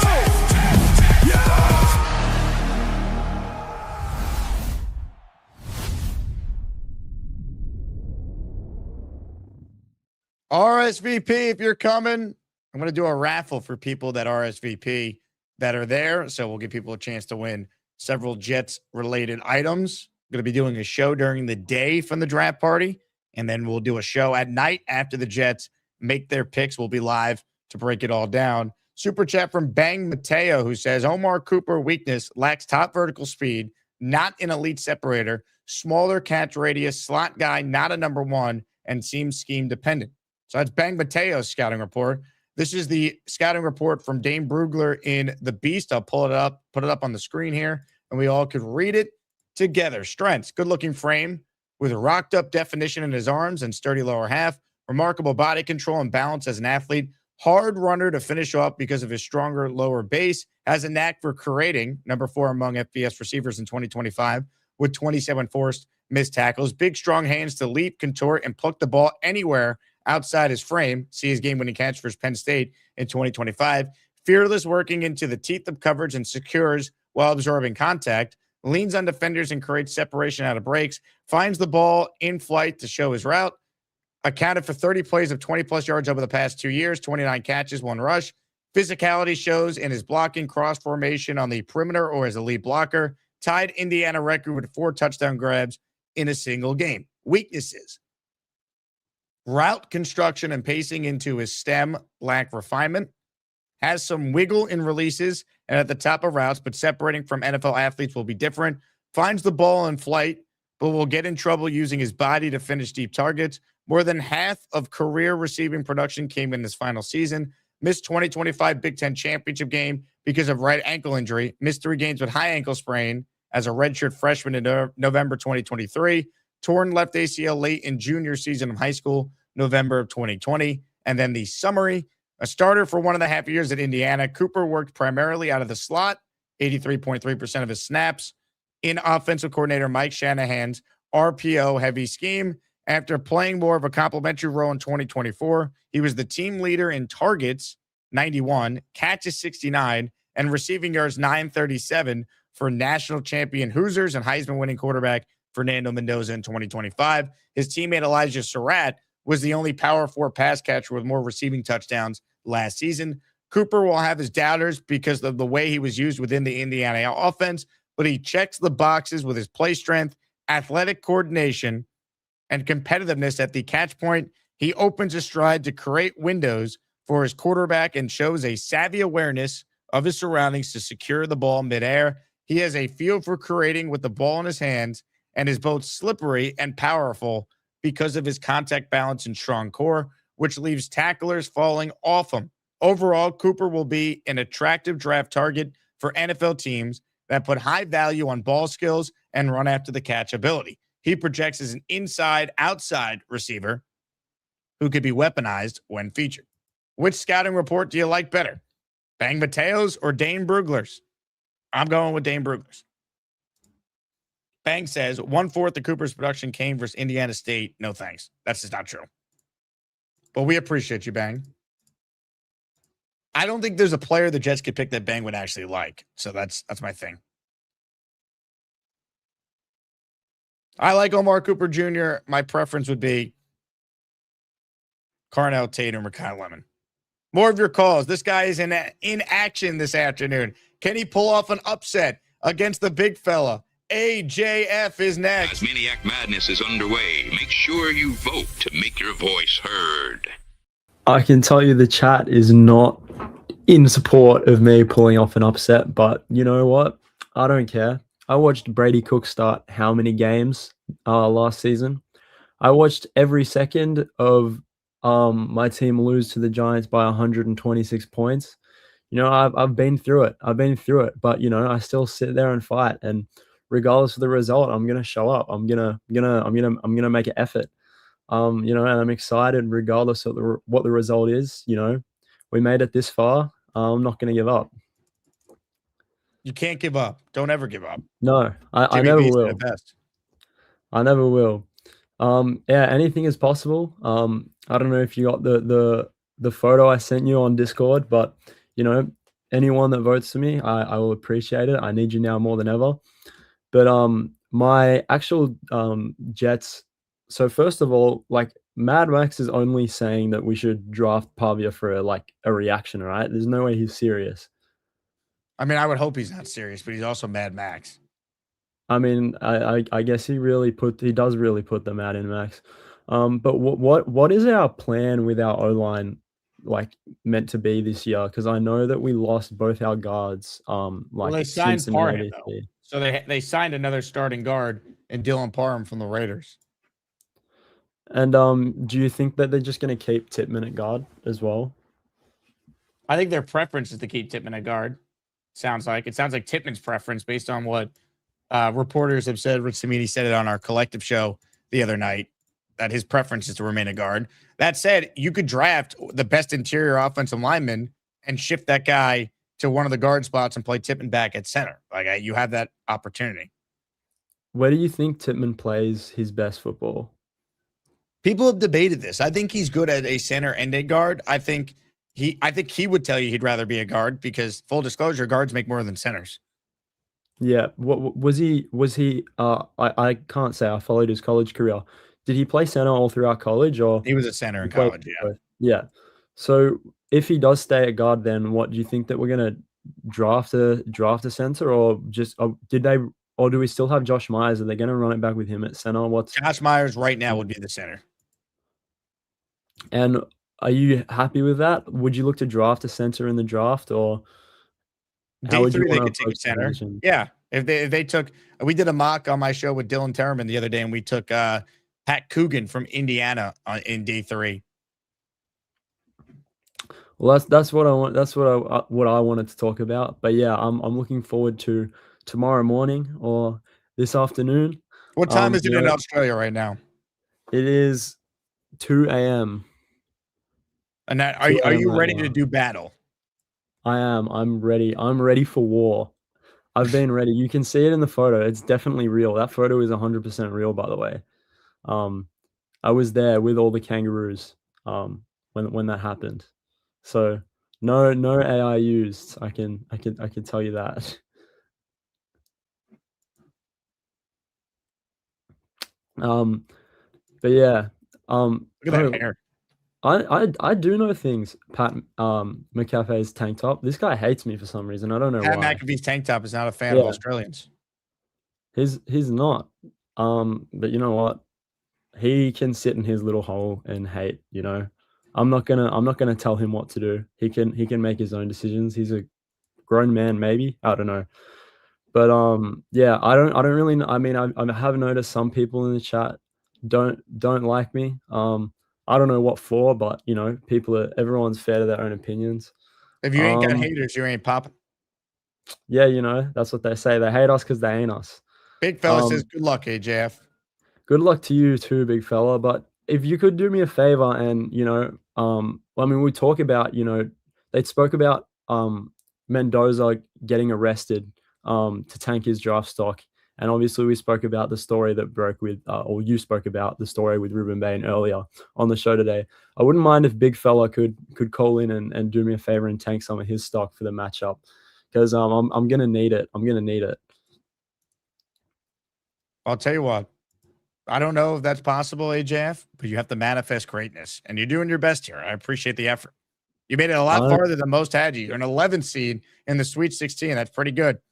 I like, honestly, I wasn't even sure that I was going to be in Asmaniac Madness. So I was thrilled.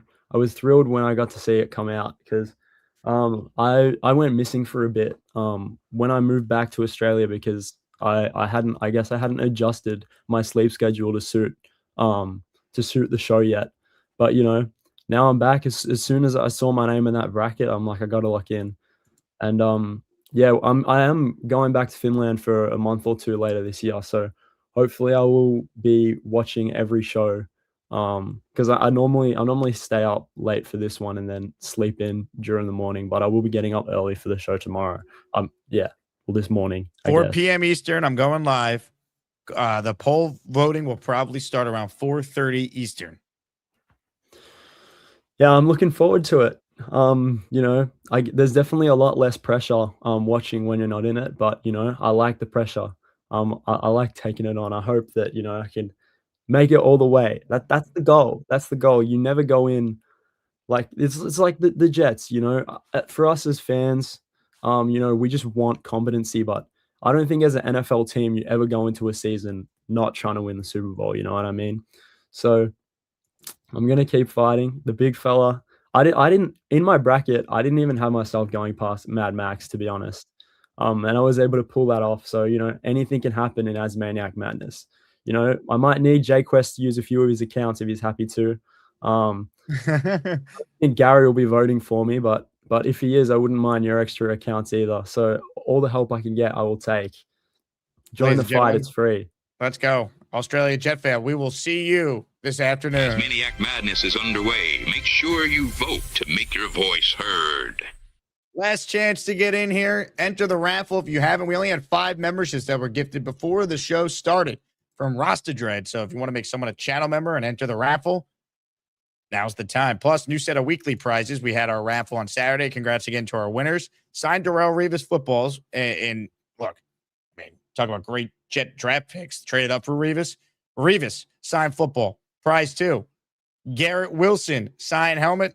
Prize 3. Wayne Krabet, signed football. So we got 3 prizes so far in the weekly raffle. The theme next week around the draft will be successful Jet draft picks. So keep that in mind for future raffle prizes.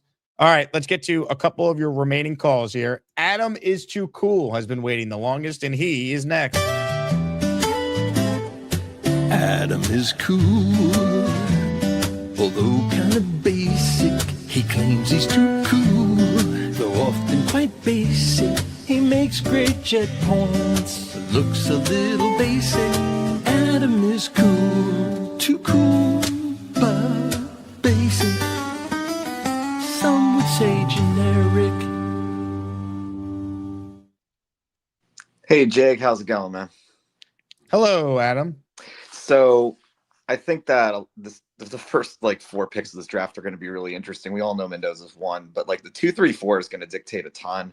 We still don't really know who's number 1 on Tennessee's board, right? If they go and get Tate for some reason, even though it's highly unlikely, or if they get Love, that has a trickle down effect on who we would even trade up with. Because you'd think that if Love was available for the Commanders, I don't think they'd trade down, right? I think they're really eye on Love as their ideal pick where they're at, right? You're saying a trade down would be the ideal pick? No. What I'm saying is we want to trade up with the Commanders, right? That's the correct. Yeah. If Love is there for the Commanders to pick, I don't think they might take him. Yeah. Again, it takes 2 to tango with any of these, but teams typically would prefer to trade back. I think especially if their option is a running back or get extra picks when they don't. I bring the Commanders up a lot because they don't have a second rounder or a 4th round pick. Or second. Okay. Yeah, they don't have a second or a 4th. So it's they're a team that clearly needs draft capital, and they'd be getting 16 and 44. That's a pretty good haul there. Yeah, it makes sense. I think it would just depend on like what do the Titans do, because it's also really is fascinating. Like even if we think that like the Cardinals are going to go grab an OT with the number 3 pick, like the best OT, like maybe they don't, like maybe they get whoever we don't get out of Bailey and Reese, right? That'd be good. Push them down further. Exactly. So it just gets really, really interesting, and like who the heck knows? But I think it's smart to think about trade up opportunities if the right players there. I think there's a number of players beyond just Tate that would be interesting for a trade up. But even if there was no person that wanted to trade down with us, I still can name like there's 16 players that I think are really good if we just stick and pick.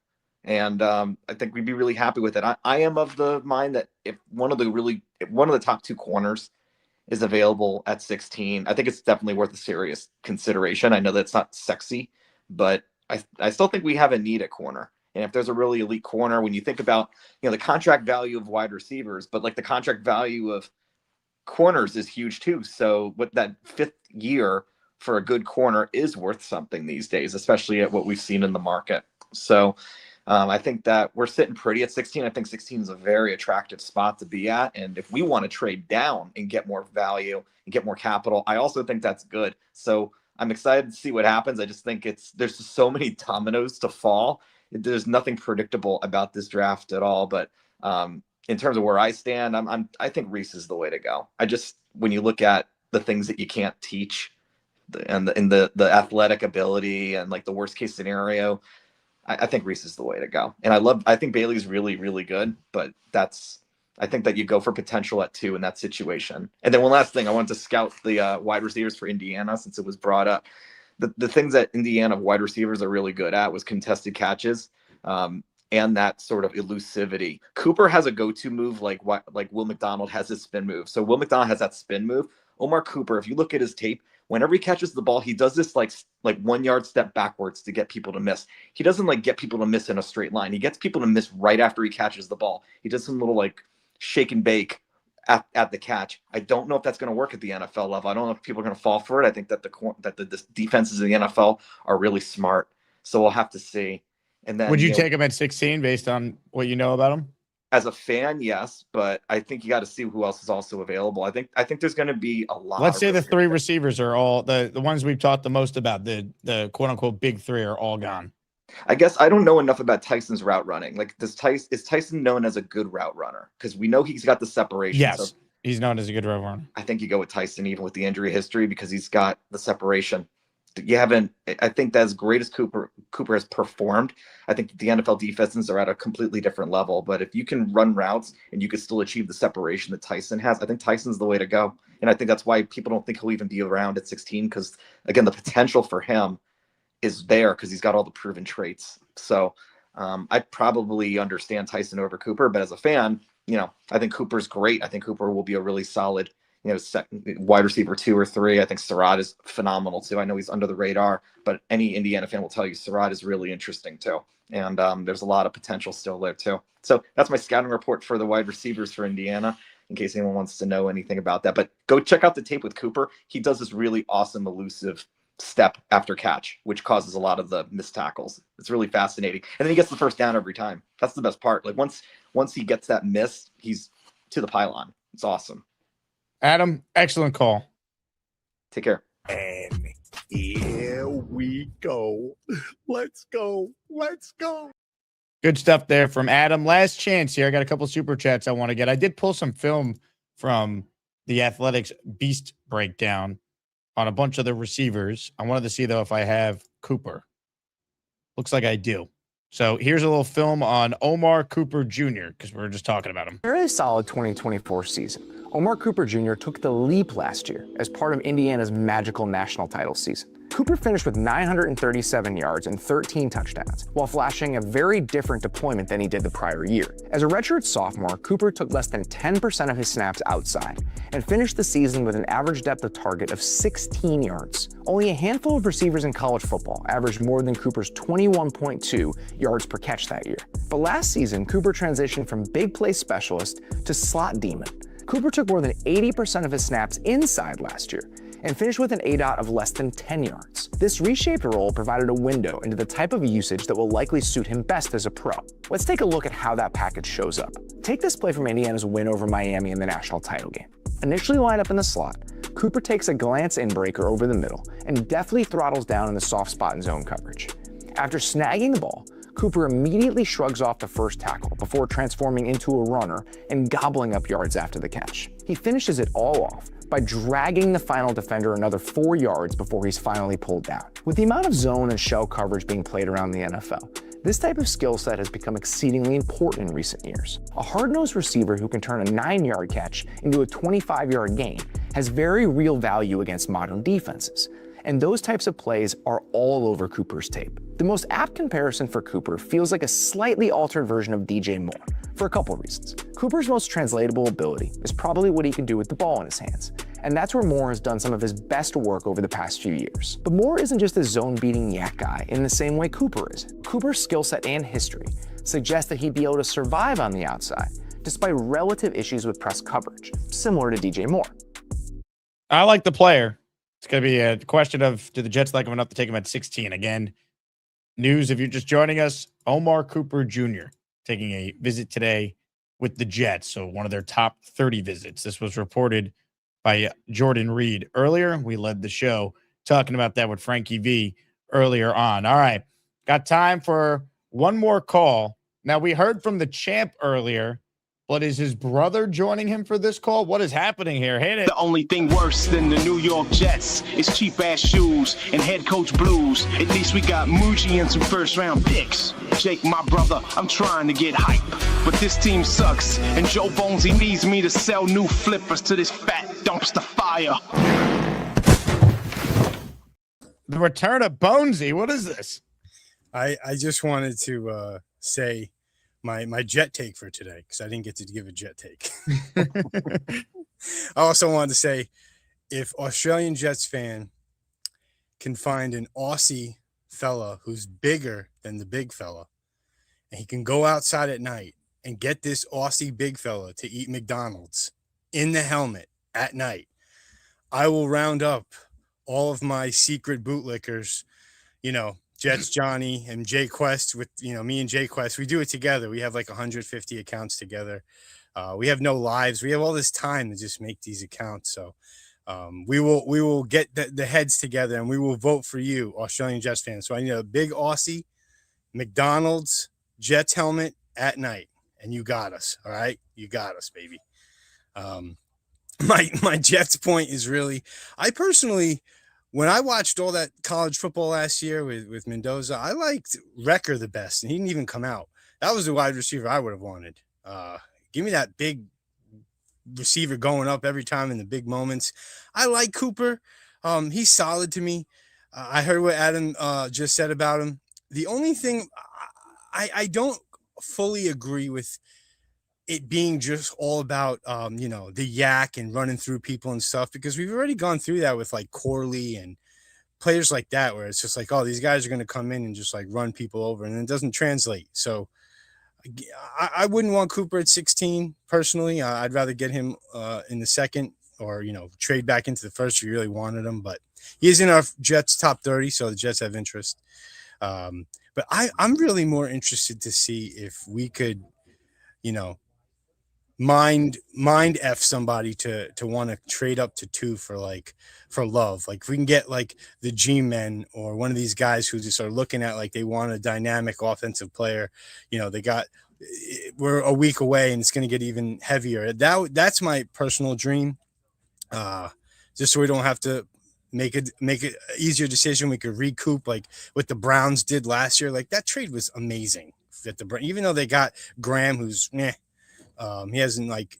I think he was pretty good as a rookie, from what I heard from Browns fans. But that was because Travis Hunter was such a unique player like that. Yeah. You don't typically see teams trade 6-2 for a non-quarterback or a non-receiver or a tackle. It was that was. I don't think we're gonna get the same opportunity this year. Maybe listen. Jerry Jones gave us a first and a second for Quinnen. I mean, I love Quinnen, but That was a crazy, and the better of the first. Correct. Like that's that just tells me maybe if he wants Bailey, he wants that pass rusher, he wants to pair that with their defense. I'm in. I'd be surprised though, but we'll see. But that's all I really got, man. I just wanted to call and talk Jets for 30 seconds and give my AJF did say, Bones, he goes, I've been researching how to fight a kangaroo. Could very well be my challenge for the Final Four. Don't let it go to waste. I believe in achievement. It's actually funny. That's actually funny. He actually made me laugh. That's good. All right, maybe I do like you, Austin Jelly Jets fan. That was good. Ladies and gentlemen, Mr. Bones. Asmaniac Madness is underway. Make sure you vote to make your voice heard. This afternoon, the Sweet 16 battle between the big fella and Australian Jets fan. Shout out to Donna. She paid for 4 raffle tickets. Donna, appreciate you very much. Cha-ching. This is from Sean, who gifted a membership. Sean, thank you. You're the first person to gift during the actual show. Rasta Dread gifted before we even went live. Good job. Sean got you in for one. We're going to give away that Corbett helmet during our afternoon show today. Fun show. Before we get out of here, let's check in with the closer. Ladies and gentlemen, it's time. You sit when you pee. Now go to another caller. I sit when you pee. I stole that from the great Tom Holman. I think we'll be just fine. In 10 more days, we're going to get Jeremiah Love. I can feel it right through the slip of my fingers. And tomorrow, I got to work on a eulogy, a nice eulogy. And it will be both in English and in Spanish. It's going to be a beautiful eulogy. For who? Don't worry. Don't worry. Well, if someone's going to die, I'm worried, Beast. So you'll see in the coming time. But as time goes on, it's high noon over there where you're at. It's 11 here. It's 9 something out in Cali. It's 10 something in Denver, and it's 3. It's basically whatever time it is. Who's gonna die? Who's dying? You'll see in the time. You'll see in time frame. Only time will tell when the time is coming. Gary is a cheater, and he's a disgrace to this country. I think somebody should throw him in Iran and let him be the yeah, that's right. Ladies and gentlemen, that's a show. Before we get out of here, reminder, join my Patreon if you want access to our Discord. You get all the other perks when you're a Patreon member, like your name added to the intro, exclusive event access, discount year-round in the Jake Asman merch store. You guys are the best. Big shout out to everyone who supports me via the Patreon. And I want to shout out Brandon Batch, who is our most recent Patreon subscriber. All right, we're back at 4 p.m. Eastern. Fun guest joining me then. John Jastrzemski from SNY will be hopping on the show. We'll talk all things NFL draft with him. So I'm certainly looking forward to that. Until then, though, I'll leave you guys with a video that, I don't know, you could say encapsulates where we are as a fan base right now. As always, JETS, Jets, Jets, Jets.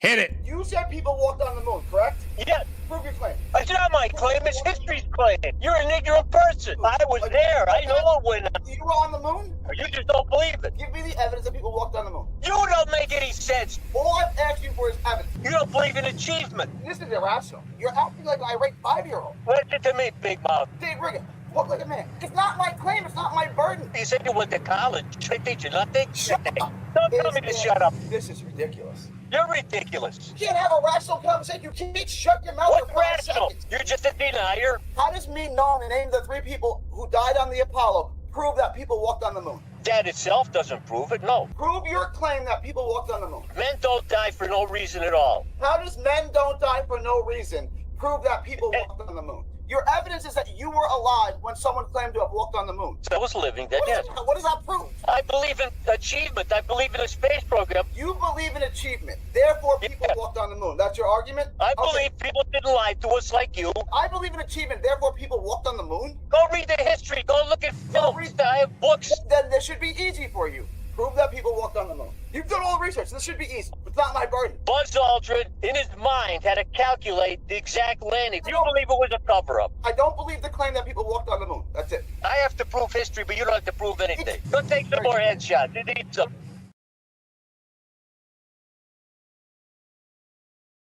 Bimbo boomy, bimbo bimbo boomo ba, bimbo ba, bimbo ba, bimbo boomy, bimbo bimbo boomo ba. Hey, Here's the deal. Just got no chance unless you click on that like button. And you got to make sure you subscribe to the Jake Asman Show. You don't, you can get the f*** out. Now let's go, Asmaniacs. We're built for this shit.